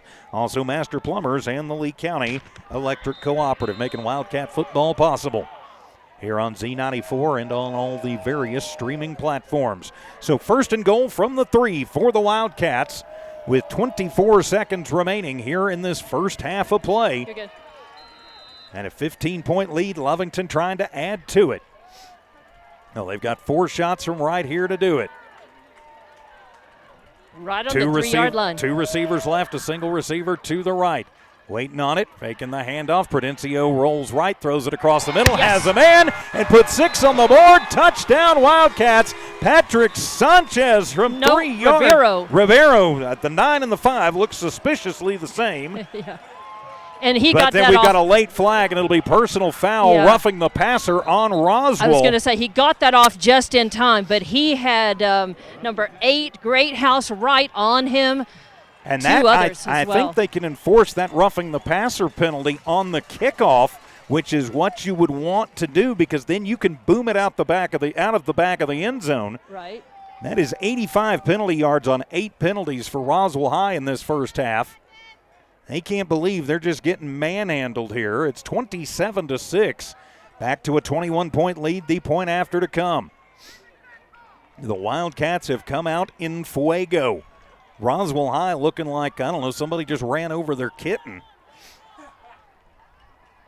Or I guess since they're canine, somebody ran over their puppy. I don't recommend running over a puppy. Snap is good. The kick is up, the hold, and the kick is through. And we have another flag on the play, so hold up. Gonna have to Let's do this see what it's going to be. Going to be offsides. We're going to have a holding. We're going to have, what are we going to have? And it'll be personal foul on Roswell. And so the point after is good. We'll just keep it right here with 13 seconds to go here in the half. 28-6 in favor of Lovington, and another 15-yarder. So that'll be 30 yards cumulatively on Roswell High. They now have 9 penalties for 100 yards. And you just got to think that a lot of these penalties coming in this last few minutes are frustration penalties. They're frustrated. Yeah, and I'm not sure I have ever seen a Jeff Lynn coach team this undisciplined, basically. They've been pretty emotional. Well, they certainly have. I mean, they came in, even though Lovington number 1 in 5A, Roswell High, thinking they probably should have been number 1. They are the runner-ups in 5A from last year, and they have won all 3 of their games so far, and they were thinking Lovington getting too much love. This Wildcat squad is for real. No question about it, but you can't get too comfortable here, Dawn. I think last week maybe at times the Cats got a little comfortable, and it let Carlsbad come out and make not just a game of it, but that last bit of it was a track meet, which fortunately the Wildcats finding the switch inside the gas tank to get just enough in to get the victory on that one against the 6A squad. Yeah, but they're going to have to take as much of a good rest at halftime as they can and come out as fresh as they can in that second half. There's a lot of football left to play. Calling Norley Hospital, wheel the oxygen tanks over. Right. And wheel one up to us while you're at it. Set up some saline drips. And, these guys are trying to stay as hydrated as possible, and they're going to need all the energy they can come up with in that second half. Of course, you can look for proof of that. Look at the Roswell Hobbs game last week. Yeah, well, that one going to overtime and was just absolutely crazy. Now, here's a crazy thought with 13 seconds remaining, and they're going to march off 30 yards to unsportsmanlike and unnecessary roughness comments. Lovington is going to kick this ball off from the Roswell 30, or from their own 30, I should say. That's amazing. Here's what I do. I onside kick it. Yeah, I knew you were going to say that. Don't give them an opportunity to return it, number one, and give yourself a chance. You've still got a timeout. Why not? Take 5-8 seconds off the clock, bounce it over, see if you can land on it. Yeah. Don't give them an opportunity here. Do the onside kick. I think that's and see, and then you've got 2 shots at the end zone with 13 seconds to go after the play, about 8 seconds to go. And they are going to bunch everybody up like they're looking for it over on the right side. So let's see what happens here. Aranda has it at the 30, and he will just bounce it. And Roswell High just going to fall on it at the 21-yard line. 1 second comes off the clock, but I like that call. And I think that is perfectly the right call there. Because you have a lot less to lose. Of all your options, you have the least amount to lose by doing that than any of your other options, and I think that was a smart call. And Lovington, they are smart, Coach Bailey and his staff, they know what to look at here. They're going to drop back in the prevent defense. They are going to give up 20 yards, 30 yards. They're fine with that, as long as they can keep Roswell High from scoring. Is Roswell going to bunch everybody in tight, acting like they're going to run it? They may go victory formation here and just try and get the number of the truck that hit them. Oh, I think they are. Now, that's exactly they'll what they just do. kneel it down with Palomino. And that will end the first half of play. Awesome read. And Ryan. And your Lovington Auto Supply Napanoa halftime show coming up, and your Bob Thriftway coaches conversation momentarily. Lovington up 28-6 in this one. Hey, let's walk and talk, Coach. Awesome. You guys came out with your hair on fire on this one. Yes, ma'am. What do you attribute the success 28-6 at this point on the board for? Our guys are just playing inspired football. They want to do what we do again. That's what I talked to them about. I think we're finally getting to a point where we don't really care what everybody else says. You know what I mean? We don't really care who we're playing. And even though that's a great football team, we're just going to play our game, not freak out and just play our game. And the guys are doing a great job. You couldn't ask for anything else right now. Oh, yeah, absolutely. Big message at halftime. You're going to come out with the ball to start. You got a lot of football left to play. Got two-way players, same old song and dance. Got to dig deep. Yes, ma'am. I've been telling them on the sideline to be relentless with their effort. Be relentless. Don't quit. Love that part, too. Love finishing. Love the grind. Love the hard finish part right here. Be excited about it. You know what I mean? Faith over fear. Yes, ma'am. Yes, ma'am. All right. So far, it's working okay. Yes, ma'am. Thank you. Thank you, Dawn. After half. Don Morgan with our Bob Swiftway Coaches Conversation with Coach Josh Bailey. Your Lovington Auto Supply Napa Know-How halftime show is on the way. Wildcats 28, Coyotes 6. 3.5 minutes here on Z94 KZOR.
And welcome back to Lovington Wildcat football here on Z94 KZOR. It is your Lovington Auto Supply Napa Know-How halftime show From high above Wildcat Stadium, I'm TJ Miracle. Dawn Morgan on Brian Urlacher Field. And Dawn, maybe hang your microphone out there just a little bit. Let's see if we can get some of the band tonight, the Big Blue Band, working on their concert performance.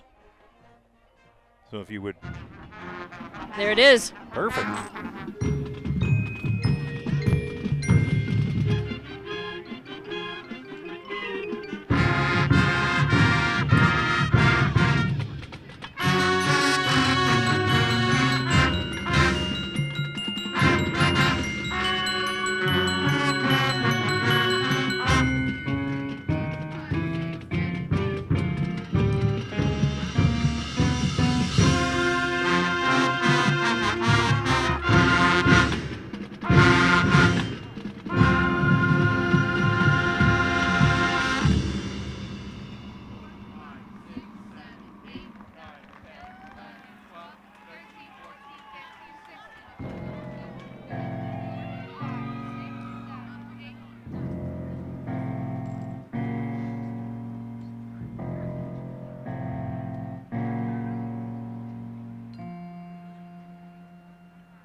And your Lovington Auto Supply Napa Know-How halftime show continues. The Big Blue Band outperforming, just giving you a little taste of the band here tonight as they prepare for their upcoming contest. And other scores coming in from around Lee County as the Eunice Cardinals have come on late and late in the ballgame have taken the lead 30-18 against Morton. Let's take a look at the numbers in this one as the Wildcats leading the Coyotes 28-6 in the first half. Jacob Palomino found it hard going through the air. He went 2 of 6 for -2 yards, no touchdowns and no interceptions. A little bit different story on the ground though. Palomino with 6 carries, 76 yards. He did have a 3-yard touchdown run.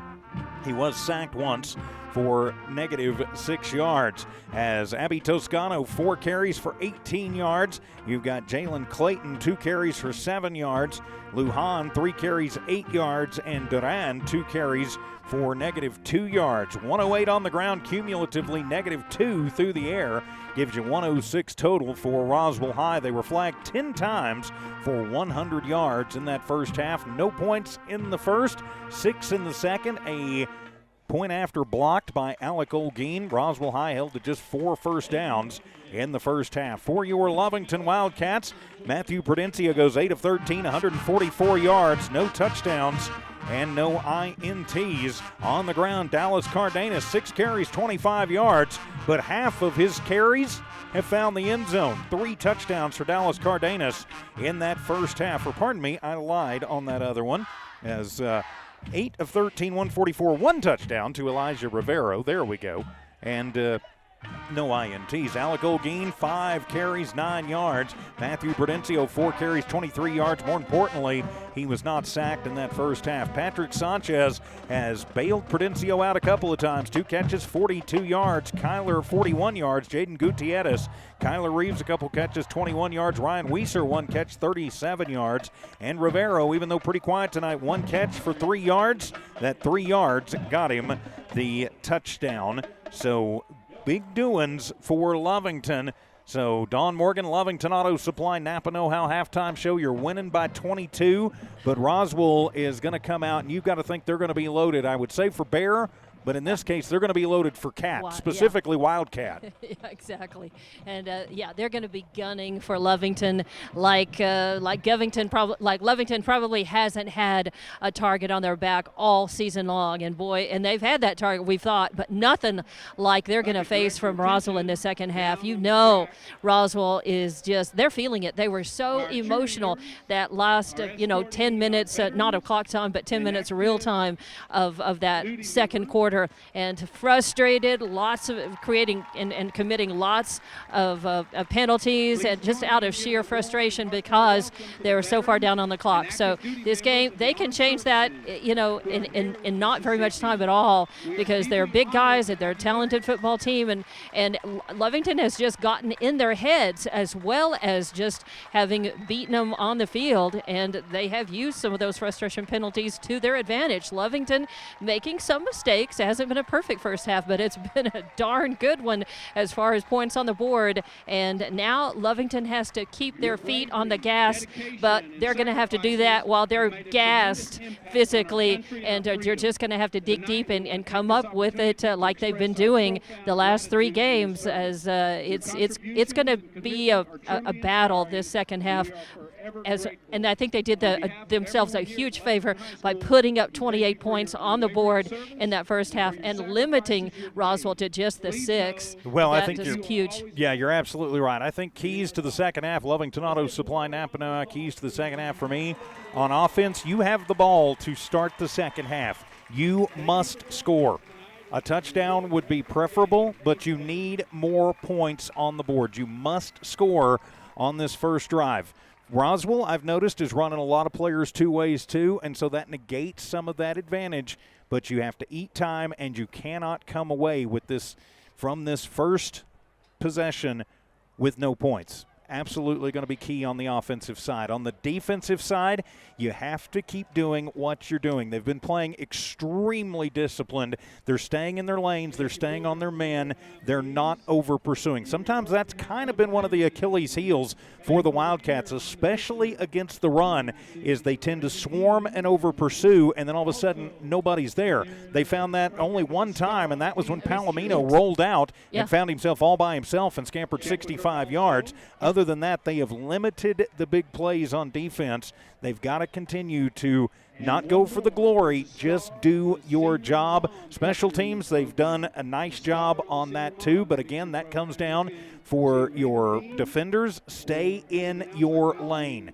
Stay where you are supposed to be. Don't give them an opportunity to open things up. And they've got to continue to hold the penalties down. 6 penalties, 50 yards, maybe a little more than you would want to see. But when the other team is flagged 10 times for 100, that's not a bad thing. Most of the Lovington's penalties have come as a result of holding, and that has come as a result of trying to hold off that impressive line of size and weight and give Matt Prudencio enough time to develop plays and get the ball out of his hands and into either runners, receivers, and move the chains forward. That's what has cost Lovington most of their penalties and their yardage. And it's like Coach Bailey. He kind of shrugged, at that last holding penalty. He's like, well, what are you going to do? I mean, we're trying to hold off, Roswell, and as a result of that, you're gonna have some holding penalties, but they just have to try to limit those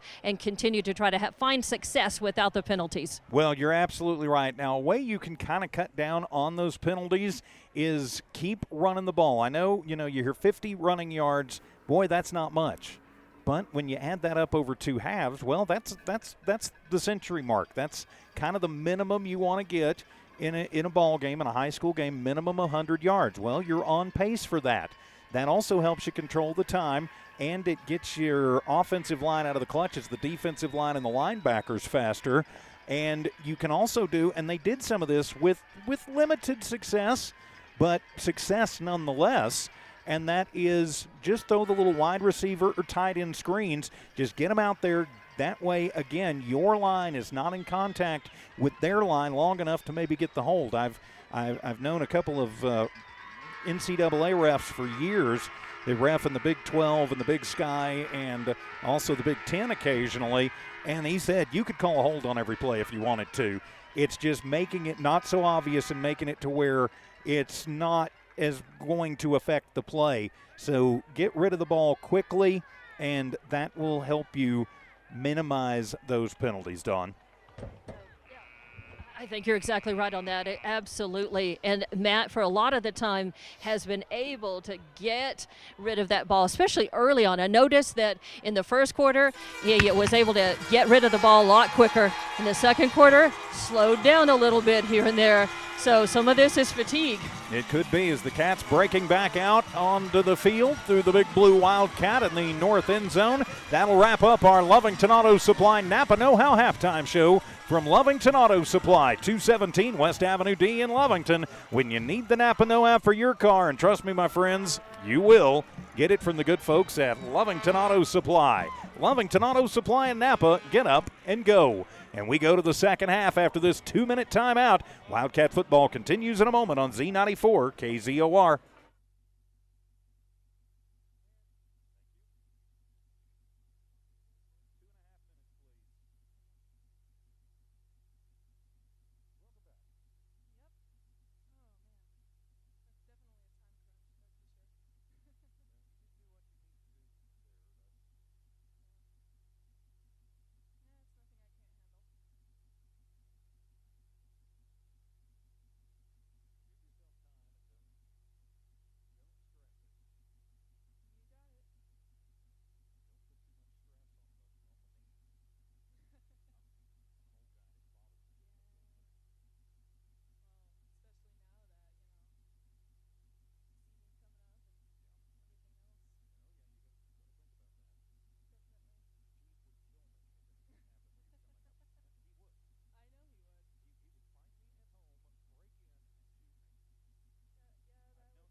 And welcome back to Lovington Wildcat football here on Z94 KZOR.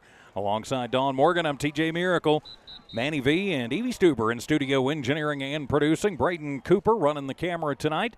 And Abigail Schaus shadowing up here in the booth. Of course, after tonight, we will be on the road at the Wool Bowl next week in Roswell, taking on the Goddard Rockets. But we'll be back here tomorrow as Brian Urlacher Field is turned into Brian Urlacher pitch as the Lovington boys soccer team be taking on Carlsbad tomorrow. We'll have that for you here on maybe on YouTube, but on Hobbs America for sure, and on the Z94 Facebook page. So it'll be Lovington football as we start this second half. And Dawn Morgan, the body language on Roswell High doesn't look real good coming out, at least not on some of them. Well, we'll see what happens on the field. We will, as kicking it away. It'll be a high end-over-ender. Be fielded back at the 10, coming to the near side across the 15. Gutierrez cutting it back across the 20, 25 to the 30, out to about the 33-yard line before he is stood up and wrapped up and dropped. Leading the charge is Cannon Ramage. Stands him up, and then he gets cleaned up by Nathaniel Lujan, but it'll be Lovington football. Good field position from their own 33-yard line, first down and 10. And, Don, one thing else I wanted to mention during the keys to the second half, Lovington has to control the clock. Yeah, the clock is definitely their friend. When you're up by 22 right now, definitely eating as much clock on your offensive possessions as possible. Keep it out of the hands of Roswell's O. Especially when you know Roswell's going to go into hurry-up mode. Hand it to Cardenas. Not much going. Puts the head down and loses a couple, but we've got a flag on the play. That's generally, when it comes in that late, we may be in the neighborhood of a face mask, but Lovington's moving back like they think it's a hold.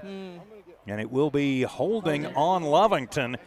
Wow, you normally don't get a hold on a running play, but they whistle them on at that time.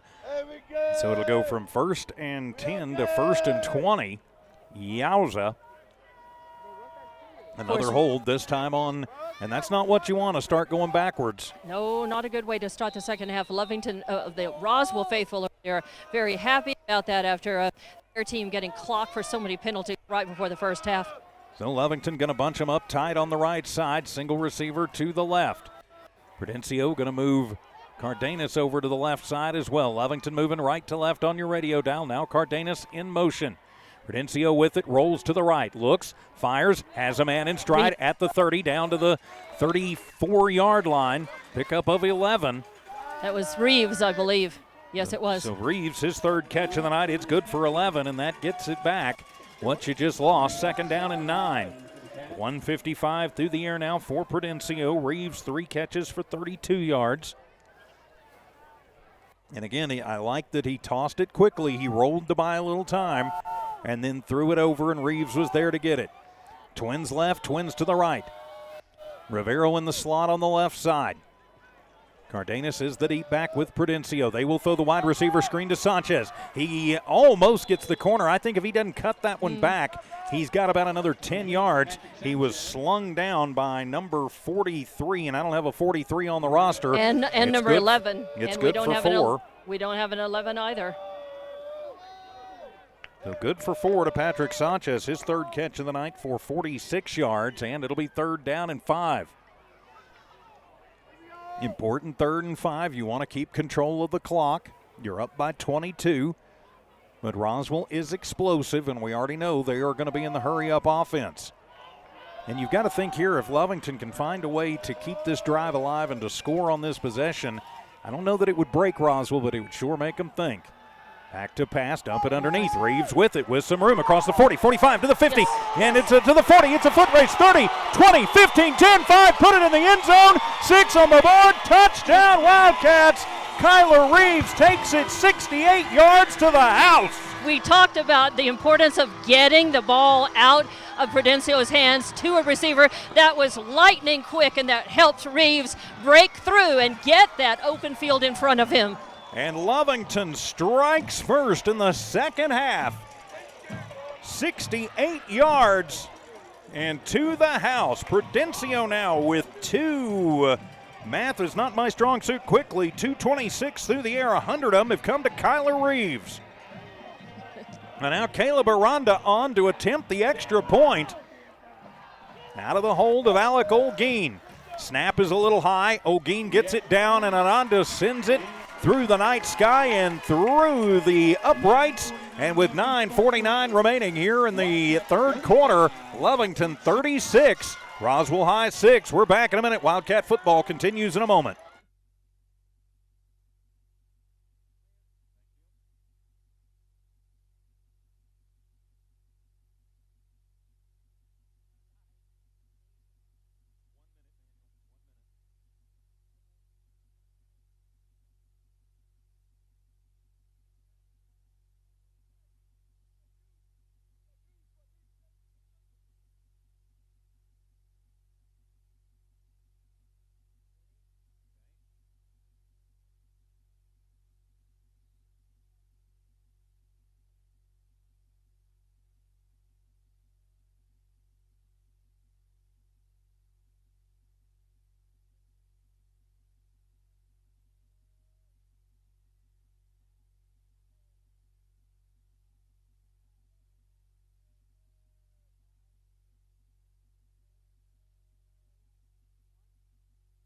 Welcome back to Lovington Wildcat football here on Z94 KZOR. 68 yards, Prudencio to Reeves. The point after is good, and Lovington will take the 36-6 lead. And the kickoff from Aranda. It's a high end over-ender, going to be fielded back at the 2-yard line. Bringing it out is Sanchez across the 10 to the 15 to the 20 to the 25. Falls forward, and the ball popped out, but right back into his hands. So Roswell High will take it at the 25-yard line. And Chief still has 35 on the board, or is it Casey running the scoreboard? I'm pretty sure it's 36-6. It is. No, it was 34 and then 35. It is 35, 22 right? and 6 is, I don't know, 20, yeah, it's 35. You're right. Yeah. Anyway, the handoff is, my math is never any good.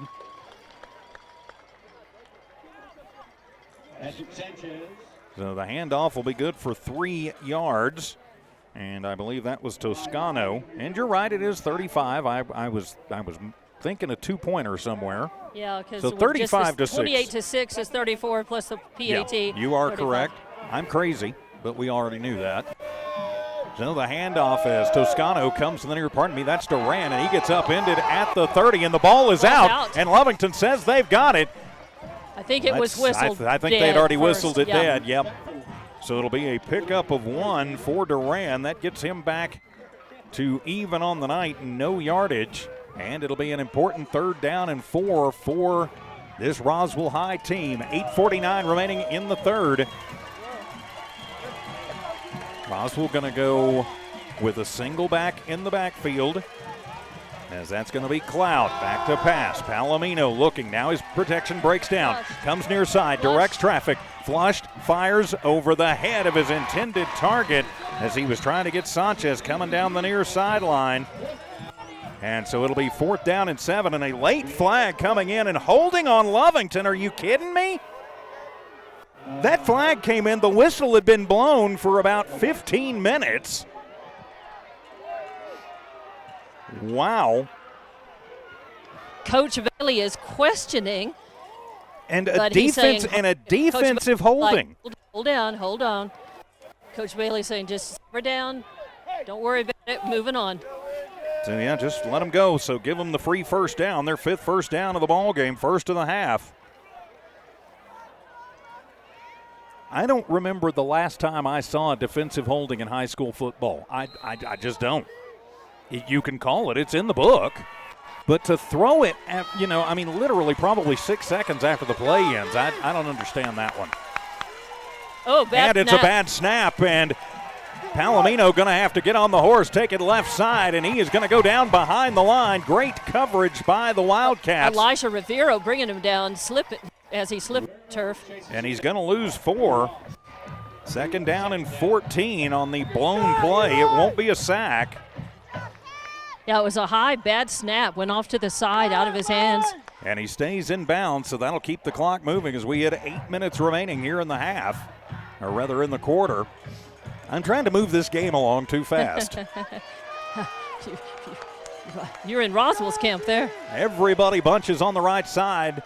High snap once again. It is handled, and a little room up the middle for Lujan, and he's going to take it back to the original line of scrimmage before Lovington and Dallas Cardenas pop out from the bottom of the pile. Jaden Garcia on the stop too, so they're going to give Lujan, let's see, that's 5. His 4th carry of the night for 13 yards, and it'll be 3rd down and about 8. Roswell moving back up to the line quickly once again. Lovington leading this one by 29. You don't feel comfortable with it yet, though. Palomino, good snap this time. Play fake, rolls to the left, looks, pump fake, under pressure, gets away from Sanchez, just has to take it himself and is run out of bounds. He is going to lose a yard on the play. Great coverage. That is a coverage move. Palomino, no sack once again because he tucked it to take it himself, but it's going to be 4th down and 9, and punt time for the Coyotes. This is where you watch for the fake. It was that was just, almost perfect. Every defenseman had their job, and they did it. From the Coyote 40-yard line. Roswell showing punt. Gutierrez back deep to receive, and they will run it up and punt it, and that one high into the night sky. A beautiful punt. Takes a Lovington bounce. What winds up being a Lovington bounce because it goes out of the back of the end zone. And so out of the back of the end zone, Lovington will have it out on the 20-yard line. So it'll be first down and 10 at the 20 for the Wildcats, who the defense holds. And now, Don, I hate to say it because I don't want to put the announcer's jinx on it, but another touchdown, and we are in a new situation. I'll just leave it at that. Okay. That would be desirable, but even better is for Lovington to just eat some clock, hang on to the ball, don't cough it up, and move the chains forward. Lovington bunching 3 receivers on the left side, single receiver to the right. Hand it off. Cardenas on the sweep. Coming near side, trying to get the corner. He's across the 20, still on his feet and out to the 25-yard line before he is hugged out of bounds by Cannon Ramage. It'll be a 5-yard pickup for Cardenas. Goes out, though, and so that'll stop the clock with 6:48. And just a quick note back at One Radio Square, EV Manual, if you would keep an eye on things. We're getting some reports. Maybe we're getting a little problem with the radio, or maybe we're breaking up a little. So if you just let me know, send me a text message, or at the next break, just let me know that everything's okay. We may have been having a little bit of equipment, may have been fluctuating a little bit on the internet. So twins to the left, twins to the right. Roswell going to show blitz. They put 4 men across the front. Prudencio with it, hands it off. O'Gean gets across and through the first line, but somehow catching him from behind was number 43, who we don't have on there, who grabbed him and holds him to just a 3-yard gain. He had room, and then all of a sudden that hole just closed on. Yeah, and if O'Gean can't find room, you know it wasn't there. Yeah. Well, it was momentarily, and then whoever 43 is slid out of his linebacker position, sealed it up. I don't even think Alec knew he was there, but it's a very manageable 3rd down and 2. Yeah, he still got yardage out of it. As we click down to the midway point of the 3rd quarter, single receiver left, single receiver right. From the Wildcat, O'Gean comes near side. He's crossed the 30, out to the 34-yard line. As he gets hit hard. Yeah, he took a big hit. Pardon me, that was Kyler Reeves on the carry. Yeah, you got a big hit by 18, who's not on the roster. So Kyler going to pick 16, up. 16, actually. Sorry, that's Carrasco. So 6 yards for Kyler Reeves, who's doing it all today. I just kind of glanced down and glanced up and saw somebody running it, and yep, that's the way that seven. The way that 7 kind of bent up, looked kind of like a 4. I'm like, he looks a little tall. Maybe he got higher spikes at halftime. I don't know. However you look at it, it's 1st and 10 for the Wildcats, which is what they needed. They'll throw the pass near side on the wide receiver screen. Sanchez gets clipped in the head as coming over the top of him is Mason Greathouse, and then sliding over to knock him down and finish him up is Daniel Borrego. But it's still good for 4 on the wide receiver screen. And because Sanchez zigged and zagged, and he just kept finding an extra yard. And he turned and found an extra yard. So great heart. And more importantly, it keeps the clock moving because he stayed in bounds. And Lovington, if they can continue to just run this down, they are controlling the clock. We talked about that. It's one of my keys to the second half, and so far they have done it. They scored in about 2.5 minutes, which they needed to do. Right. And now they've taken about another 3.5 minutes off the clock just on this drive after the defense held Roswell high to the punt. They're still on their side of the 50-yard line, though. I'd feel a lot better if they move past that. Go ahead and move the chains. Twins to the left, twins to the right. Roswell High brings 5. They get through, but they hand it off to Cardenas, who's going to lose yardage as he is swarmed and loses a yard on the play. Roswell High had that one sniffed out. Now it'll be 3rd down and 7.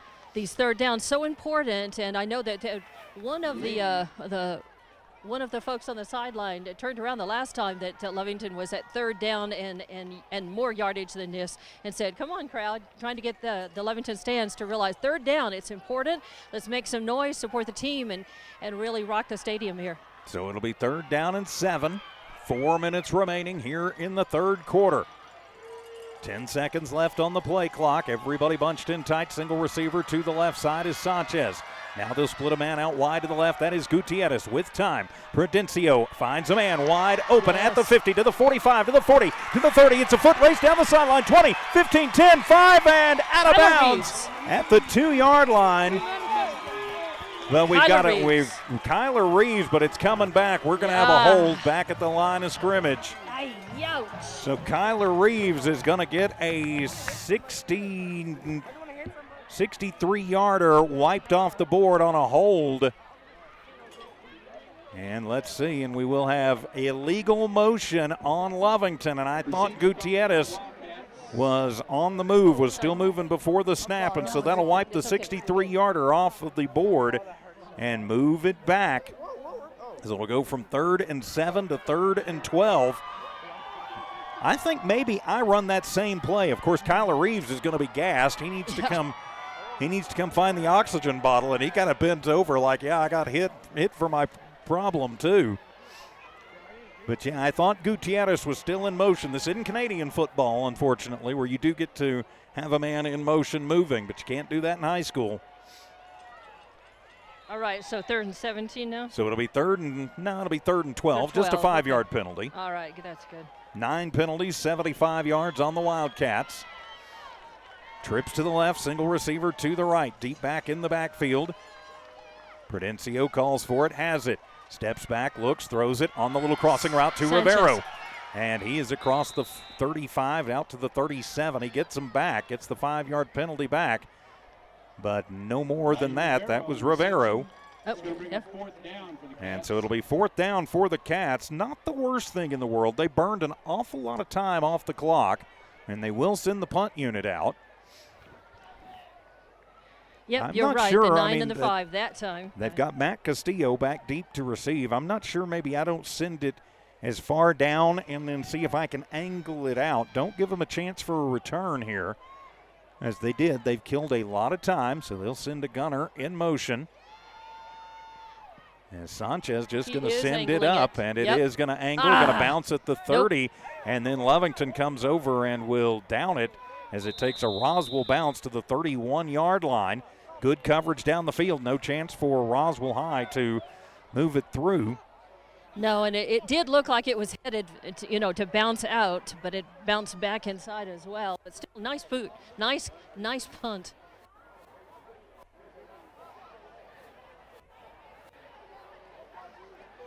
And so it'll be a 1st down and 10 for Roswell High, as they'll have it at their own 31-yard line. 2.5 minutes remaining here in the 3rd quarter. Bunching them tight in on the right side. Single receiver to the left. High snap. Palomino handles it. He hands it off. And right up the gut across the 35 to the 36-yard line is Toscano. Gabriel Maldonado reached him and hung on to him your life until he finally got him down.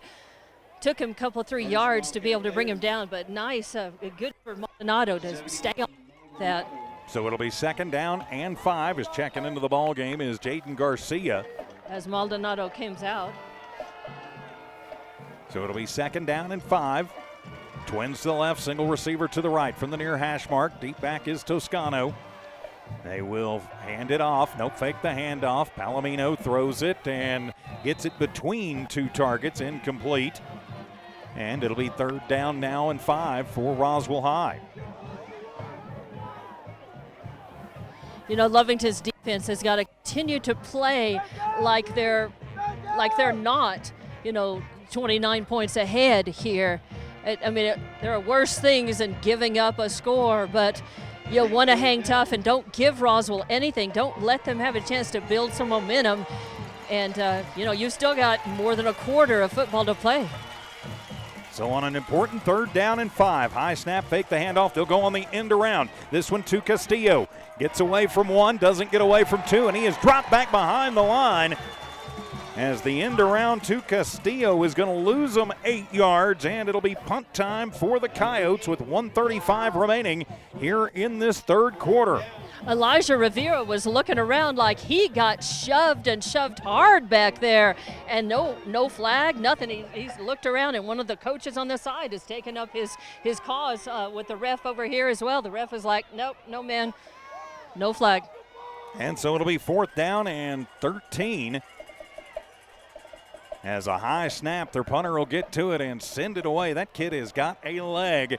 As Lovington will field it back at the 32-yard line. Coming to the near side is Gutierrez. Looking for some room to run, not much there, and he'll be taken down at the 35-yard line. Under 30 seconds, or under 1 minute, I should say, remaining in the third quarter here on Z94 KZOR Hobbs Lovington, the Z94 KZOR app, and also on HobbsAmerica.com. Apparently now Facebook hates us too. So I'm going to have to do a little dancing with them between quarters and certainly after the game. Well, at least we're on in 2 places, on the air, and that means on our stream, and on we're Hobbs on America. Hobbs America. So, and on Boxcast.tv, just search out on, Boxcast.tv, just search out Lovington Sports, you'll find it. 55 seconds left to play in this third quarter. Twins to the left, single receiver to the right. Send a man in motion, that is Sanchez. Fake the handoff, and Prudencio keeps it himself and is going to get back to the line before he is slung down by one of the Roswell defenders. That was Aiden Rutley, and so they will give a 1-yard gain to the Lovington QB. 5 carries, 24 yards. 35 seconds. Lovington will have to run one more play. 3 seconds difference. Play clock, game clock. Lovington will bring it out with a 2nd down and 9. What should be the final play of the third quarter. Twins left, Twins right. Roswell high. Showing blitz on the right side. Prudencio going to change the play with 10 seconds left on the play clock. Prudencio lets everybody knows what's going on. Now he's got it. He'll throw the running back screen to Olguin. He's across the 40 to the 45. Spin move into midfield. 12 yards, Alec Olguin, and it'll move the chains. 1st down, Wildcats. Nice. 9 and 11, neither of whom we have on the Roswell high roster, were they sandwiched him, but not before Olguin got that 1st down. And that will end this third quarter of play. We head to the 4th. Lovington 35, Roswell 6. Wildcat football continues in 1 minute on Z94 KZOR.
And welcome back to Lovington Wildcat football here on Z94 KZOR Hobbs Lovington, the Z94 KZOR Hobbs app, and for sure on HobbsAmerica.com. Checking in, apparently Facebook now hates us too, but we're still working on it. Apparently we do have some problems somewhere. Somebody, I guess, has reported us for a copyright violation. You can't copyright violate something you own. So I'll be making that point with Facebook. I have to do that quite a bit with them. 1st and 10 for the Wildcats as we start the fourth quarter right at midfield. Pardon me. As the Cats going to move everybody around. Now they're driving towards the south. Split a man out. Prudencio has it. Going to be flushed. Rolls near side. Throws it off of his back foot. Dangerous throw, but in the neighborhood. Elijah Rivero. It'll be incomplete. And it'll be 2nd down and 10 from right at midfield. Yeah, he had some major pressure coming on him by 50 and 71 Noah Lynn, and then whoever 50 is. So a lot of pressure but he has shown such grace under pressure. Prudencio, the only thing that I hate about the fact that Prudencio is our quarterback, we only have him this year. He is a senior. It's a shame. Well, it certainly is, but he is making the most of his time. He so is. 2nd and 10 from right at midfield. One receiver left, one to the right.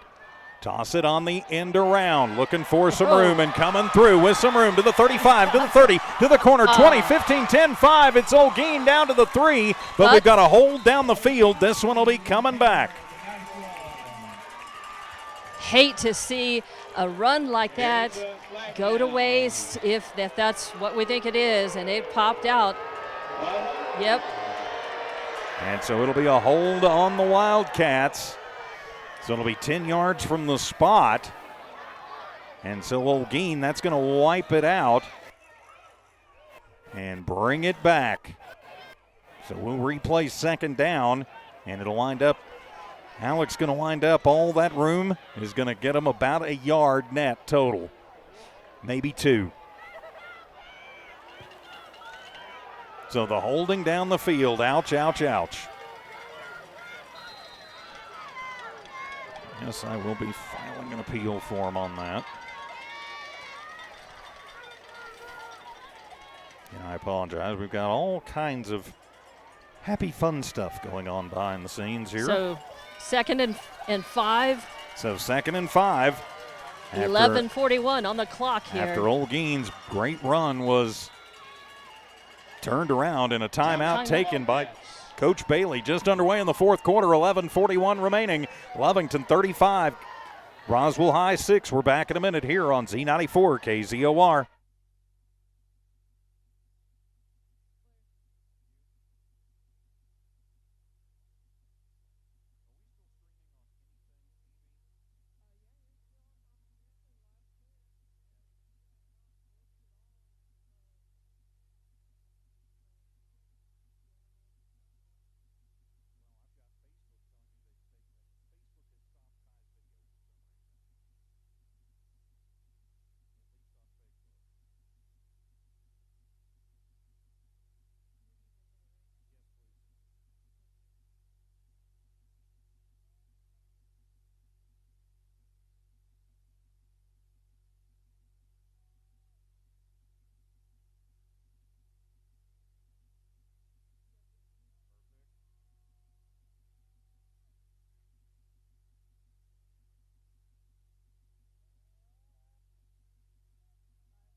Go. Out of the timeout, it'll be 2nd down and 5. Wildcats looking to keep this one moving along. Roswell shows blitz. They'll hand it to Cardenas. He gets through the first line. He's across the 35, bounces it outside, looking for the corner to the 30, 25, and finally run out at the 20-yard line.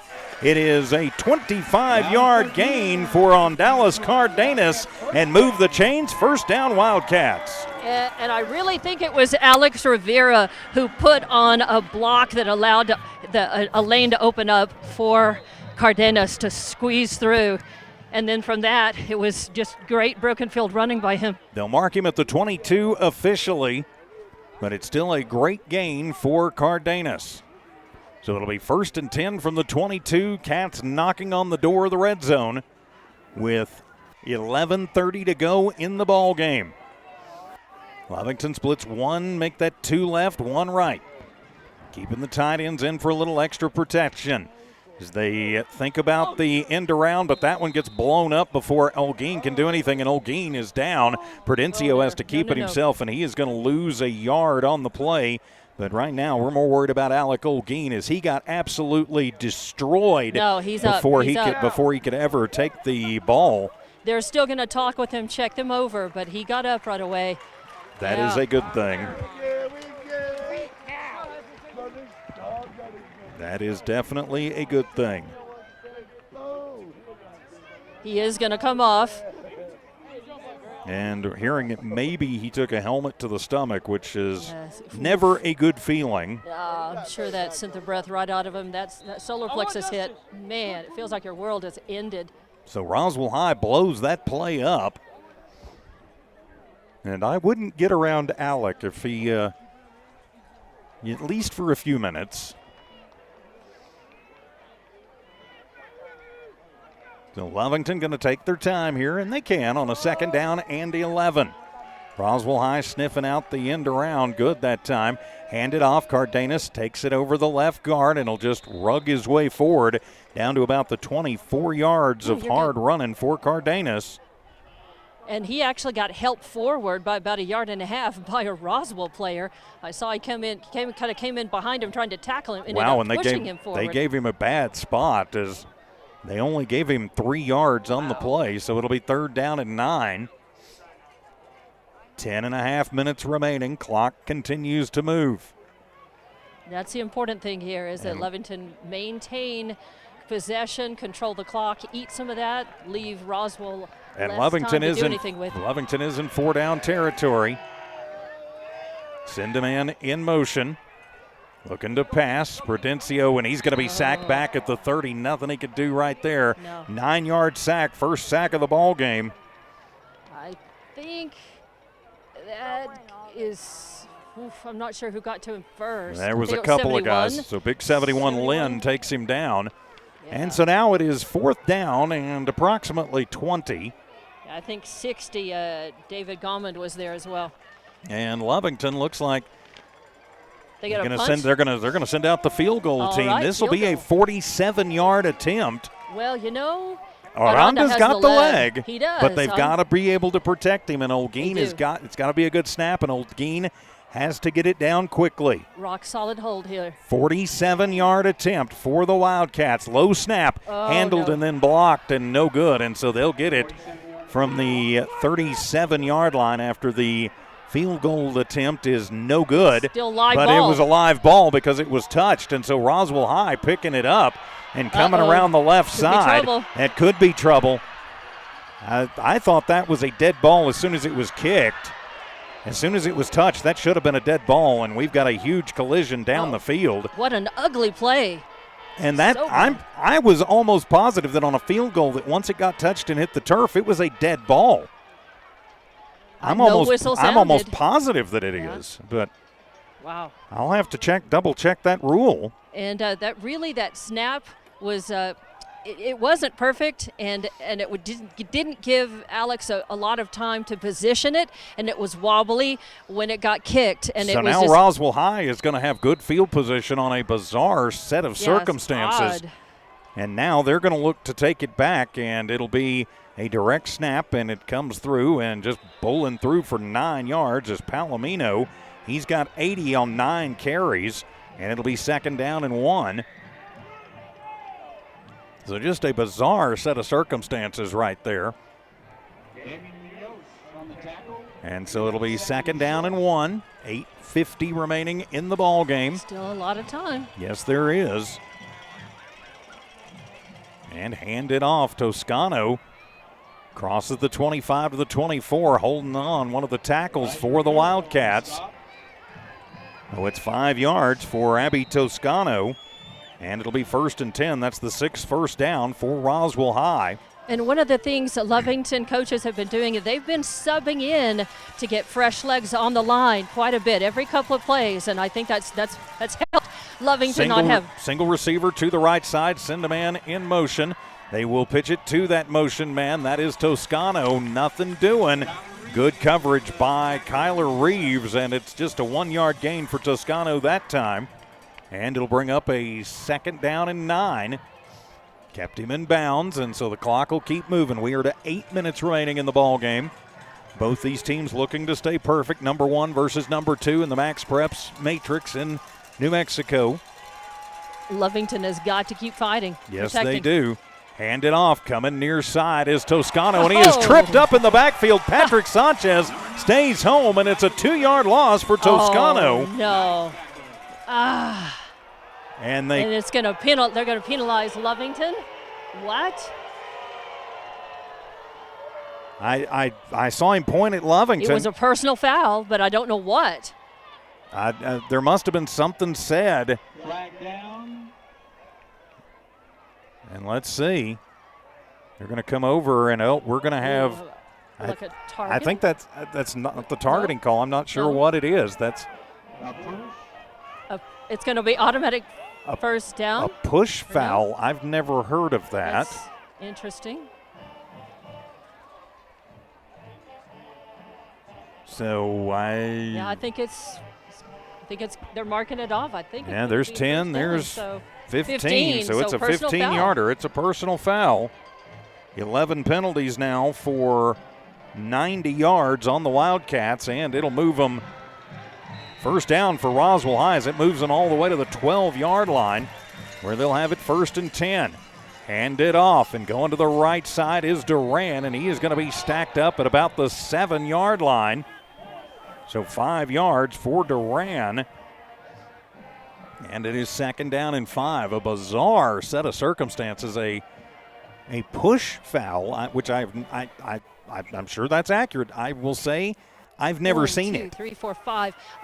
Roswell subbed 5 guys into the lineup on this play. Single receiver to the right side, 2 tight ends into the ball game. Waiting on it and heading to the left side as Palomino on the horse going for the corner, stretches out, and that was Carrasco. So Carrasco takes it 7 yards to the house for the Roswell High touchdown. So the Coyotes running a little bit of a Wildcat, or in this case a Wild Coyote look. So the point after to come with 6:53 to go, and you've got to think Coach Lynn is going to do the onside, and he may go for 2 here to try and get that point after back. As they're checking on something. That was a really nice blocked point after that Allegogene created, and they're showing they're running like they're going to go for 2. They will go for 2. Palomino with it. That's Carrasco again. He'll take it to the right side, and he's in. So the 2-point conversion is good with 6:53 remaining in the ball game. Lovington 35, Roswell 14. We're back in a minute here on Z94 KZOR.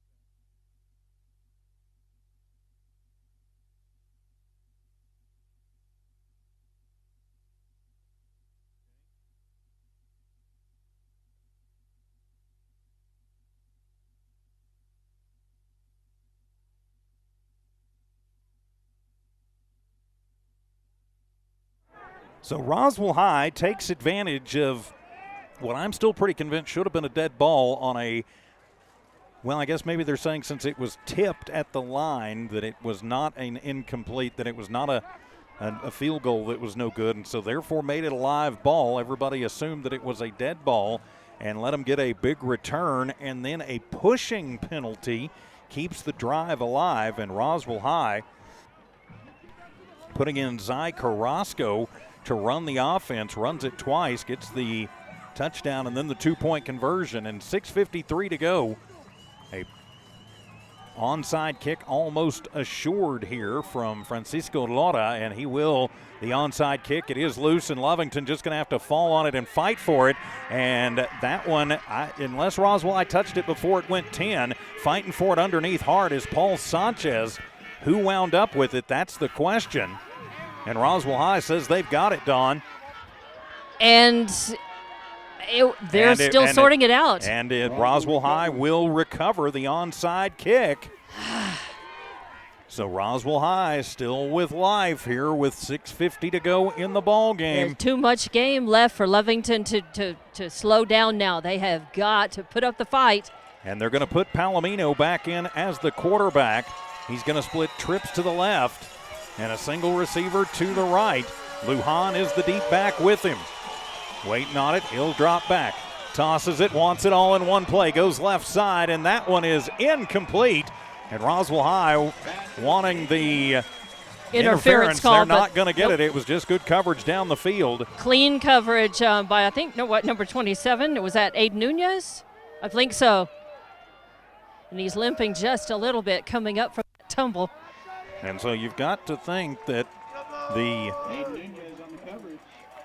hurry-up offense is going to be in effect when the clock is continuing to run. Of course, after the incompletion, it stops. But from the Wildcat 48-yard line, 2nd down and 10. Palomino waits on it, hands it off, and up the middle, going forward for about 8 yards is Toscano. 23. We've got another new running back in the game, Pacheco. Yep. Pacheco gets it 8 yards. And that is the 1, 2, 3, 4, 5, 6, 7, 8, 9. That is the 10th different Roswell Coyote to get a carry tonight. Wow. That's insane. Fighting the clock here.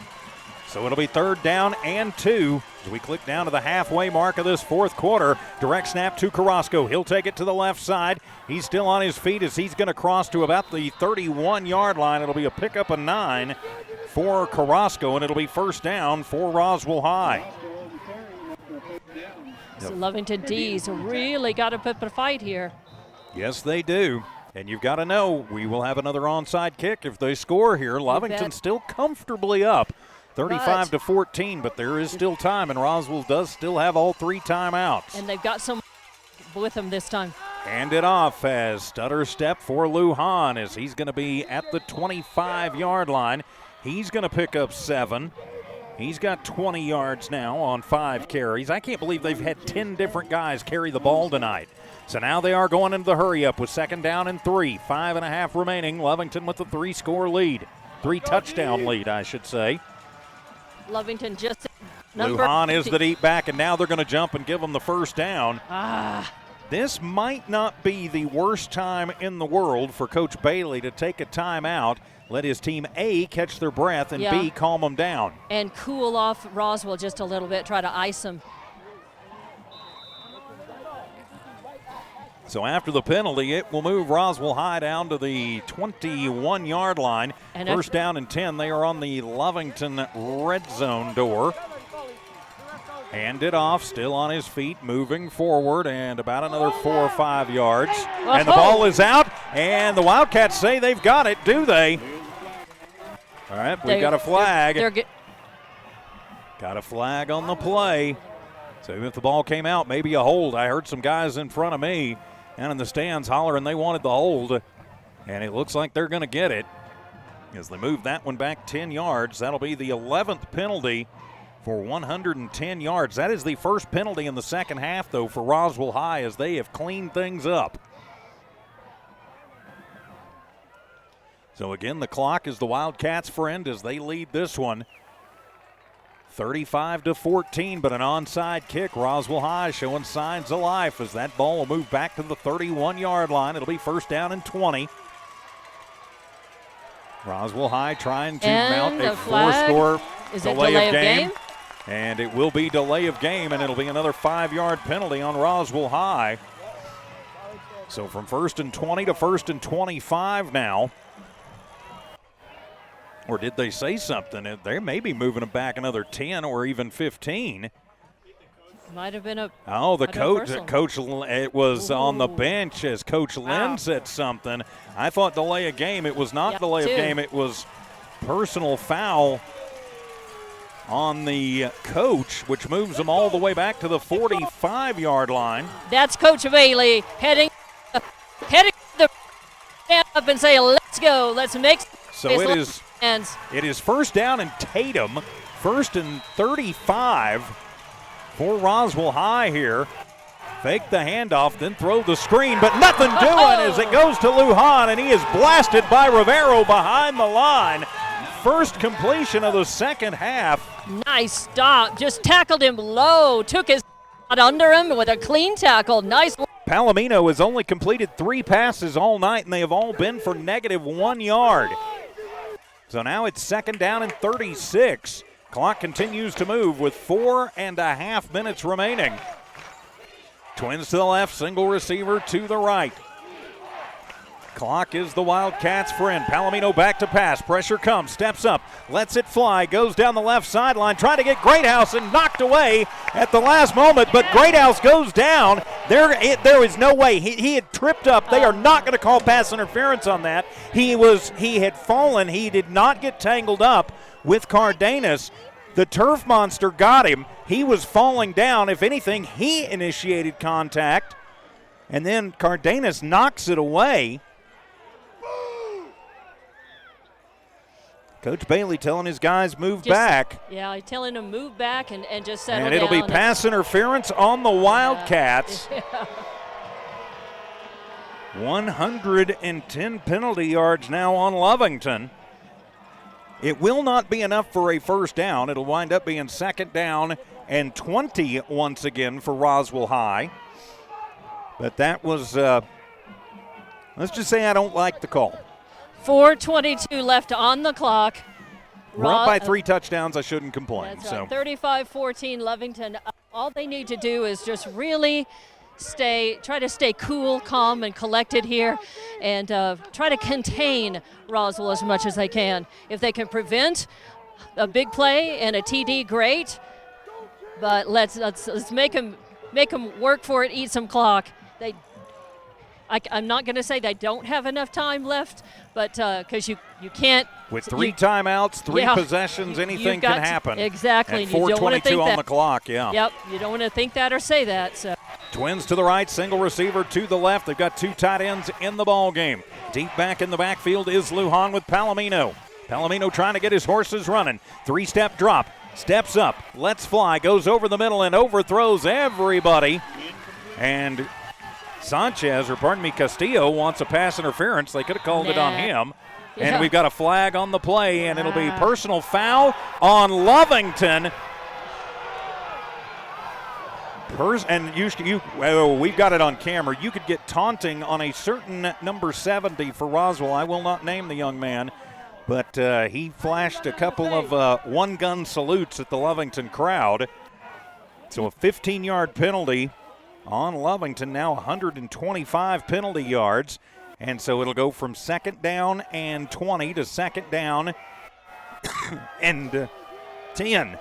These look like clean coverage by Cardenas and Rivero downfield, though. Yeah, they called an unsportsmanlike conduct penalty. Yeah, but at least it would look like, I don't know if it was on either one of them, but the coverage on it was clean.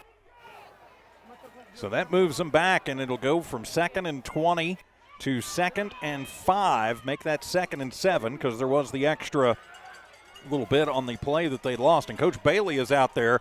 He wants an explanation, and I don't blame him on this one. I'd like to know the full reason for that, too. What were they calling? Yeah, and why did they? And why did they not call it? And why didn't on they? The other side, yeah. Catch the other side. Especially when we got the 2-gun salute.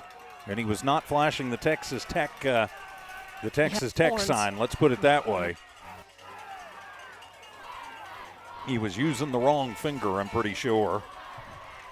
All right, well, while we've got a minute, Coach Bailey is a little hot, and I don't blame him. As Roswell High trying to mount a comeback, and a whistle sounds, and now the official going to call his running mates over. So while we're getting all this sorted out, a big thank you to the Lee County Electric Cooperative, Master Plumbers, Lovington Auto Supply Napa, the Miko Companies, First American Bank of Lovington, Stone Oilfield Services, Devon Energy, the Lovington Schools, Man Welding, Cannon Safety, Miko Services, Eunice Pump and Supply, Battle Energy, Eastern New Mexico University, and Bob's Thriftway, making Wildcat football possible. And they're going to say 3rd down after that, since it happened after the play. So now it'll be 3rd down and 7 for the Wildcats. Hand it off to 25. To Toscano once again, and he's going to be stopped short of the first down marker. He's going to pick up 5. He's got 35 yards on 10 carries now, and it'll be 4th down and 2. Munoz and Cardenas reached hands down and got him good ship there. And so with under 4 minutes to play, they are going to go for it, and they will put Carrasco in to run the quarterbacking position. He ain't handing it off. He's going to look to that right side. That's what he's done every single time. The defense chance starts. Carrasco, he's going to shift everybody to the right side now. Maybe keep somebody out left, and he is going to go right, Taking gets a hole, and he is into the end zone. 13 yards. Carrasco, his second rushing touchdown of the ball game. And so that will put Roswell High back to within 2 scores. 15-point Lovington lead, 35-20.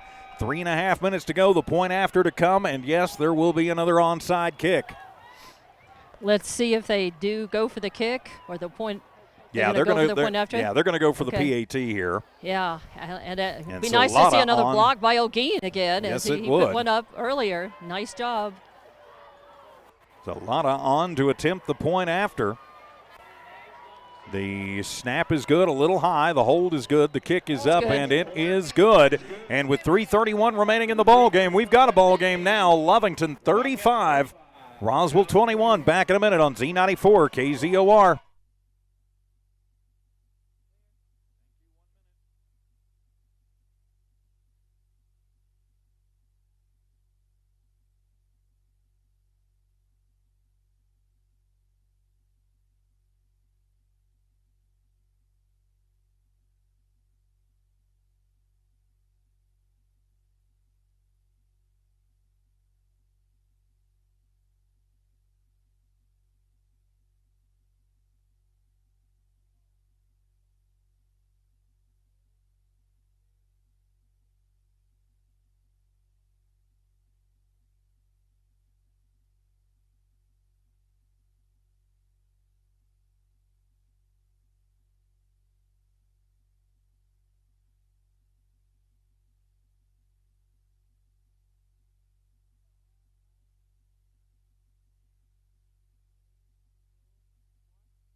And welcome back to Wildcat football as Zy Carrasco, 13 yards on a quarterback keeper, takes it in. The point after is good, and the onside kick on again.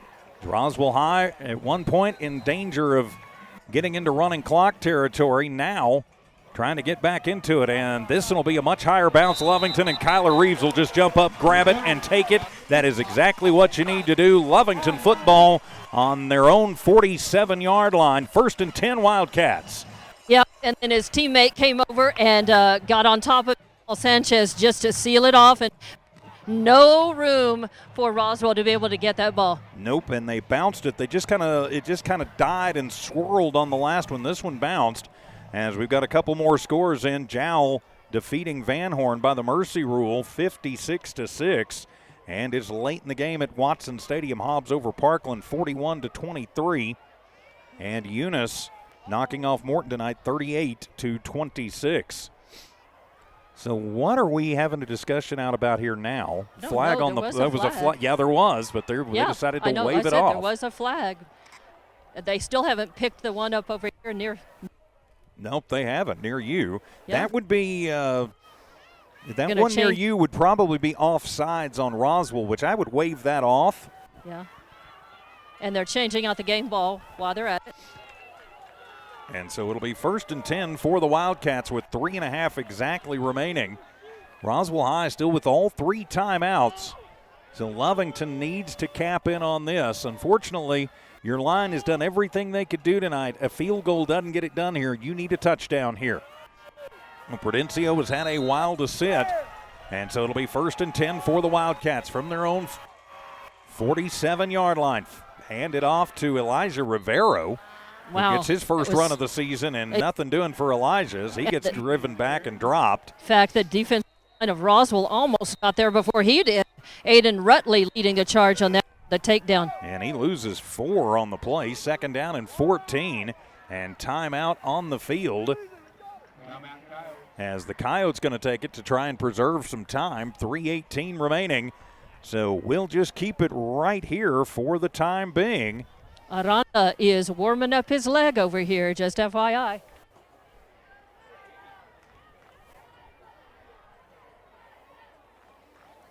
And 3 to play in this one, and after the timeout by Roswell, Lovington will have the ball. It'll be 2nd and 10.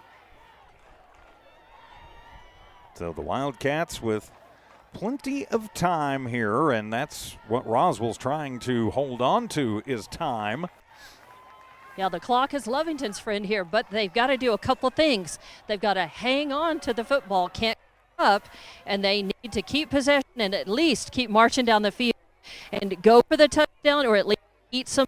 Yeah, you got to eat a lot of clock here. You're only up by 2 touchdowns now. Yep. At one point you were, like I said, when we went to the fourth quarter, Lovington was a touchdown away from putting this into running clock timing. But Roswell High, By hook or crook. anything they could Oh, do, this and they back- found Z Carrasco, who's Yep. really added the spark that they Yes. have needed. Jacob Palumbo has had a rough night throwing the ball. He is right now 3 of 8 for -3 yards.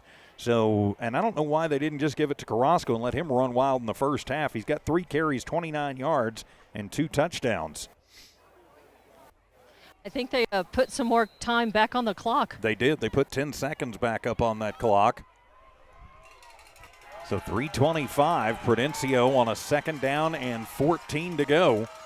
Waiting on it in a 3-receiver set with the Twins to the right side. He tries the hard count. Roswell High doesn't bite. Goes up, will change the play at the line. Plenty of time on the play clock. Gets the snap, 3-step drop. Now the pocket breaks. He'll roll left. Go. Tossing it, wants it down the field, and Gutierrez in and out of his hands. It was over the top. He could not hang on to it. Yeah. That would have been a circus catch. In fact, he was having to reach back for it, up and back, and just no real chance to be able to hang on to it. So now it'll be 3rd down and 14 for the Wildcats. Prudencio, the coverage broke down just a little bit, and he had to really scramble for it. It's still pretty accurate on the run and from Yeah. his back foot, but Nice. Very nice, that's but one just of them. You not just close it enough. kind of becomes sandlot ball at that point when the play breaks down, Yep. You just because your save it, receivers try have to break off and start running slightly different patterns and come back and see what's going on. So I don't know what you do here with 3:16 to go and a 3rd down and 14, other than take Try to- time out, which is what Coach Bailey does. 3:16 remaining in the ball game. Lovington Timeout, 35, Roswell 21. We are back in a minute on Z94 KZOR.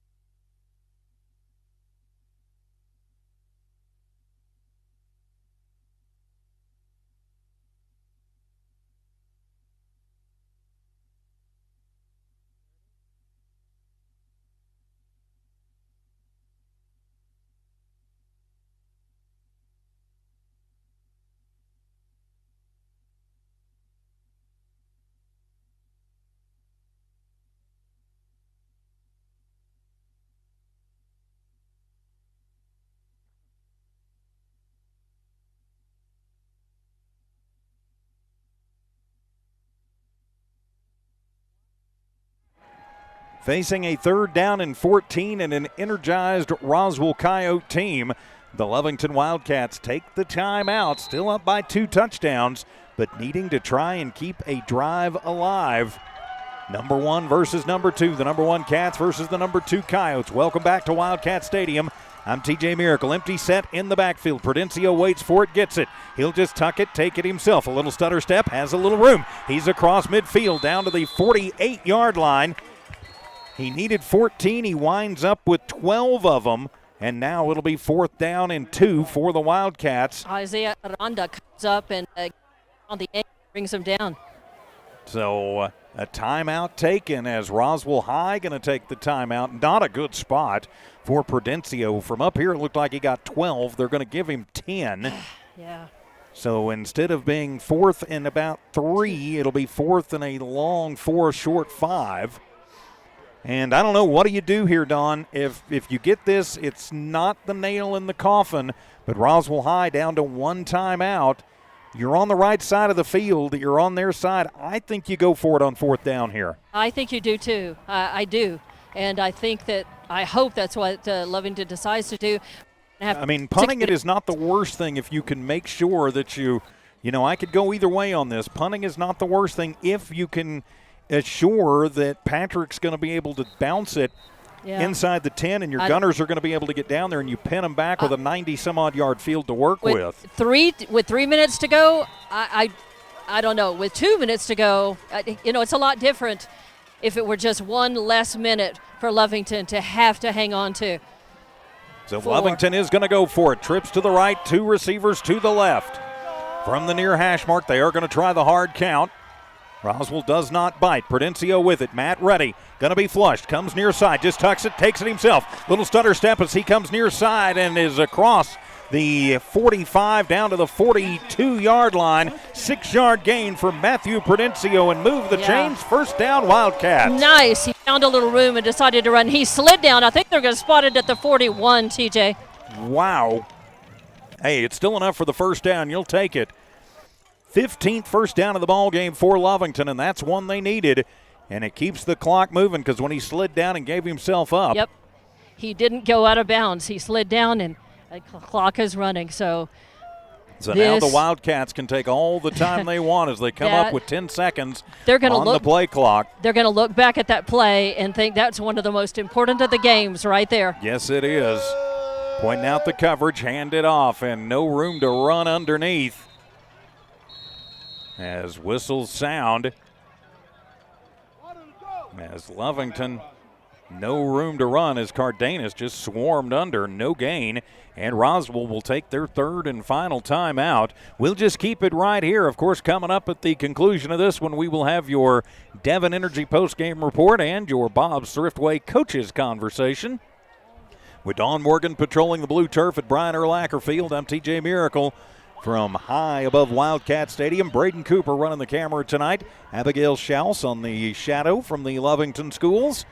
And Evie Stuber. Hold on, Don. Evie Stuber and Manny V in studio engineering and producing. Now, Don. Sorry about that. I would not dare dream of not giving credit to Evie and everybody back at the station for sure. So, yeah. Just wanted to say, when you mentioned Abby's name, it was a really nice halftime show by the Big Blue Band, and I think they're going to be looking really good by the time they go to their first marching competition this season. So that show's looking and sounding good, by the way. I watched all of it, and I think we caught most of it, caught the audio and video of most of it as well. Thank you, Dawn. I really appreciate it. The Big Blue Band has been working on this show since July, and it was picked in May. We have been working really hard on it and really appreciate the recognition that we get at all the games, and we're working really hard to possibly bring back a top position in state at the end of October. Yeah, go for Superior. I think you guys are looking good, and it's definitely within your reach, so nice job. And a false start on the Wildcats, as that'll move them back 5 yards. As just a little confusion there, 2:24 to go. It'll go from 2nd and 12 to 2nd and 17. One more first down will put paid to this one. And not sure anybody on the Wildcat side of things is left. And Roswell traveled pretty well tonight, too. Yeah, quite a few red fans up there in the visitor stands. So it'll be 2nd and 17. Ball at the Wildcat 47-yard line. 2:20 remaining. On a little misdirection, Cardenas finds a hole through the middle, and he will get knocked down by the turf monster as he crosses the 35 to the 34, make it the 33-yard line. 15 yards for on Dallas, and that makes it a very manageable 3rd and 2. Yeah, and he almost got that ball stripped away as the Roswell player who passed him and kind of knocked him off balance, sending him sort of skittering, almost shook the ball loose. But, man, Dallas hung on to it. First down here, and that will secure the Wildcats the win. You've got 2 plays to get 2 yards. As Prudencio going to go up under center. The deep back is Olguin waiting on it. Matthew with it, handing it off, and that's Rivero, who goes left side, and he'll get it to the 30-yard line. Going to be very close. He needed 2. He got 3, and Elijah moves the chains. First down, Wildcats. And that will do it. You can go into victory formation from here with under 90 seconds to go. 3 kneel downs does it from here, and the Wildcats will be victorious. and head to the Wool Bowl next week. You still got to go up to the line, though. You don't want to get a delay of game penalty. Right. So they go up, and victory formation it will be. And I hate to write these down as Prudencio takes the snap, takes the knee, and we you should could have a penalty on that. there should be a 15-yarder on that one, and the Lovington faithful agree with you. Roswell pushed through. And then hit a guy after the play was over. Wow. So one more kneel down, and it is done. 10 seconds difference, play clock, game clock. So they will set it down and keep it all moving along. Actually, there'll be 5 seconds difference, play clock, game clock. But the Lovington Wildcats will escape victorious tonight. One more time down.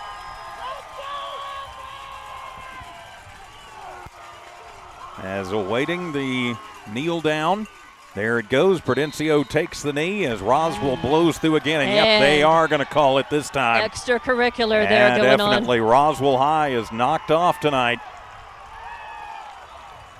That'll stop the clock, and we'll have to go again. Who pushed and who said first and last? So let's see. We're going to have personal foul on Lovington.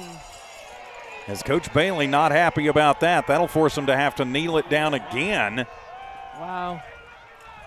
Should have been a personal foul the play ago against Roswell, and they could have called a personal foul on this one too, as the Lovington linemen are doing what you're supposed to. You protect your quarterback. It's kneel down time. Roswell High has come out definitely fired up, so it's not going to matter. It's hard to turn the other cheek, right? As soon as they spot the ball, the clock should roll. And Lovington will have the victory tonight. So spot the ball, gentlemen, and let's roll the clock.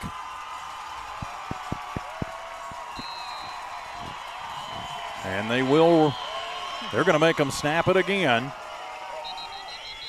As now whistles sound and timeout, as I think Coach Bailey just wants to make sure that everybody's calm and that nothing untoward happens. Devon Energy postgame report coming up. At the conclusion of what has become a wild game combined, the two teams, let's see, there is 1, 2, 3, 4, 5, 6, 7, 8, 9, 10, 11, 12, 13, 14, 15. So combined, the two teams have combined for 29 penalties for a combined 280 yards, Dawn. Sorry, I put the mic down. Crazy. Trying to fold up the roster and put it in the pocket, thinking I'm probably not going to need that anymore tonight. Let's hope. I wouldn't think so. Yeah. Well, all of this jostling, toward the end, all this ill will, all of this is, as you said, it doesn't matter. And Lovington's winning this game. And something tells me, though, we could see this squad again down the road once we get to the playoffs. So number 1, Lovington going to knock off number 2, Roswell, with a trip to Roswell to take on the Goddard Rockets on tap next week. Artesia getting a big win tonight against Deming, as there's the kneel down and no pressure put on that time. And that will do it as we await the cannon with 10 seconds to go in the ball game. And in, count it down with me, in 5, 4, 3, 2, 1. And that will do it. Our final score tonight, Lovington 35, Roswell High 21. The Cats go to 4-0 on the season and maintain control of their own destiny. We'll be back with your Devon Energy postgame show in 3 minutes. Wildcat football continues in a moment.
And welcome back to your Devon Energy postgame show from the good folks at Devon Energy, proud supporters of the Lovington community. Remember, careers.devon.com. If you're looking for a new job, Devon Energy is looking for you. The Wildcats victorious in the opening game of the district slate, 35-21 over a very game Roswell team. Quick look at the numbers in this one. Jacob Palumbo goes 3 of 8 for -3 yards. Through the air, nobody caught more than one pass. On the ground, it was Palumbo leading the way, 9 carries, 80 yards, 1 touchdown for him. Z Carrasco with 3 carries, 29 yards, and 2 touchdowns. And Toscano, 10 carries, 35 yards. Cumulatively for Roswell High, 177 on the ground, -3 through the air, 174 total. They were flagged 13 times for 125 yards.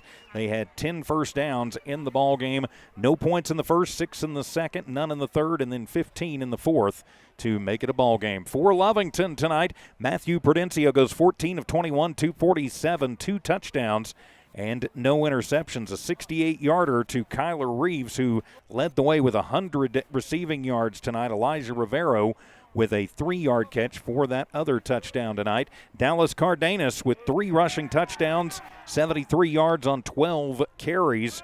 Matthew Prudencio, 11 carries and 30 yards for him. He was sacked once. For Lovington, 247 through the air, 103 on the ground, 350 total. A lot of flags. It got a little ugly late. 15 penalties overall for 145 yards for the Wildcats. But you will take the win any way you can get it, as the Wildcats knocked off the second-ranked Roswell High Coyotes. Our final again, 35-21. Lovington, 16 first downs in the ball game. Got 21 points in the first, 7 in the second, 7 in the third, and then were shut out in the fourth. But again, did enough to win the ball game, and they will go to 4-0, getting ready for a massive game against Roswell Goddard next week. Can't look past that one, because Goddard can take you and be hard with it. We will have your Bob Thriftway Coaches Conversation coming up here in just a few minutes, as Coach Bailey has, looks like, some of his seniors with him over on the far side, and he will talk to Don. Of course, we appreciate Coach Bailey always taking time to speak with Don. Now our Bob Thriftway Coaches Conversation. Don? You know, congratulations, Coach. What do you say? You just said it all to this team. Yes, ma'am. I just told them not to slow down. It can't be it when you do something like that. We talk about nameless, faceless, doesn't matter who we play, when we play, where we play. It's about us. It's about us every single time. And so sometimes maybe that robs a little joy out of beating a great team like that. But if it's about us, we're just going to continue the process every single week, every single day. I'm so proud of them. Just be fearless, have faith over fear, have great effort, and just see what happens. That's what I ask of them. Got a little hairy there for a little bit, and I mean, they're a great football team. That's one of the best football teams in the state of New Mexico right there. Yeah, you mentioned to your team in the huddle, it's likely that you're going to see them again this season. I think so. Yeah, I think they're one of the best teams in the class. There's a few others as well, of course. But I mean, if we're on the same side of the bracket or maybe at the end, I think we'll see that team again, and they're going to be hungry for revenge, and we're going to have to play a great game again.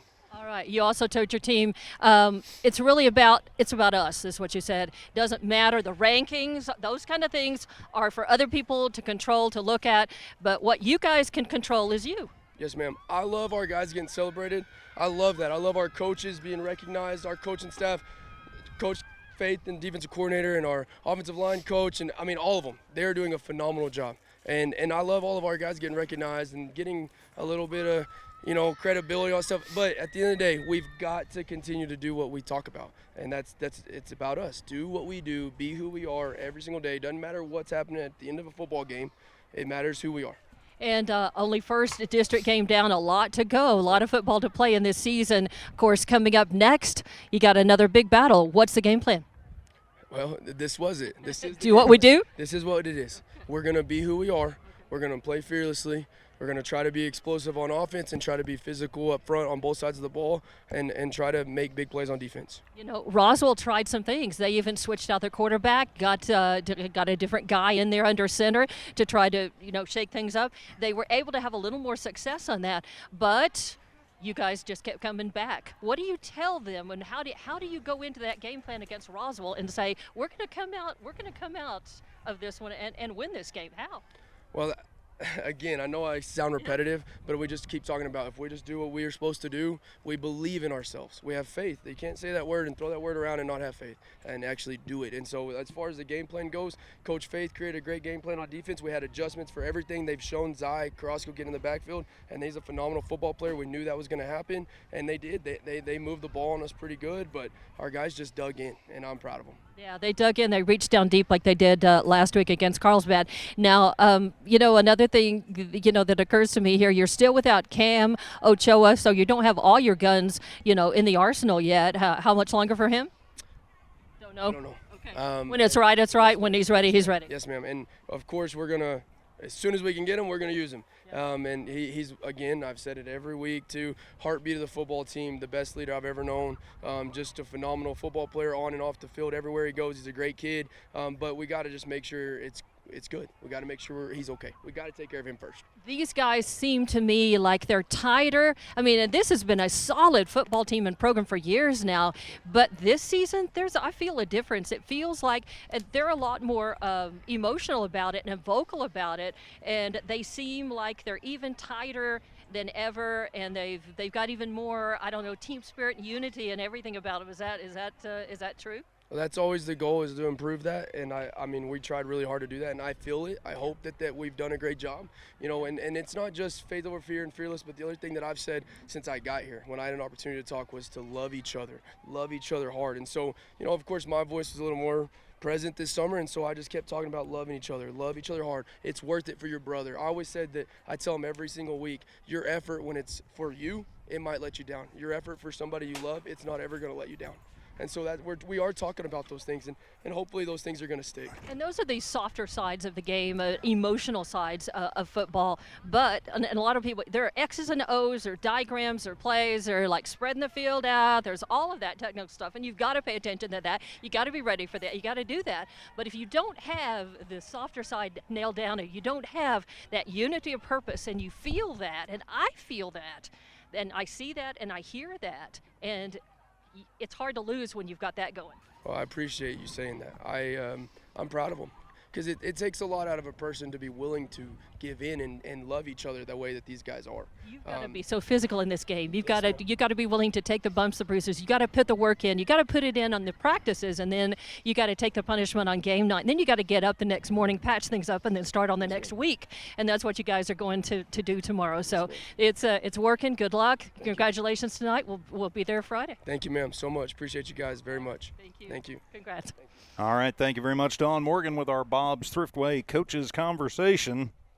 And with that, we will put a wrap on your Devon Energy postgame report. A big win tonight for the Wildcats as they knock off the runner-up from last year's 5A in the Roswell High Coyotes to open District 1-0 and to go to 4-0 in district overall. For Manny V and Evie Stuber in studio engineering and producing, for Abigail Schaus, for Braden Cooper, for Don Morgan, I'm TJ Miracle saying so long from Wildcat Stadium. We'll be back tomorrow with soccer at noon, but a big win tonight for the football team. Our final once again, Lovington 35, Roswell High 21. This has been an exclusive presentation of Newalmark Digital and One Radio Square Sports. Thanks for listening on Z94 KZOR Hobbs Lovington. Good night, everybody.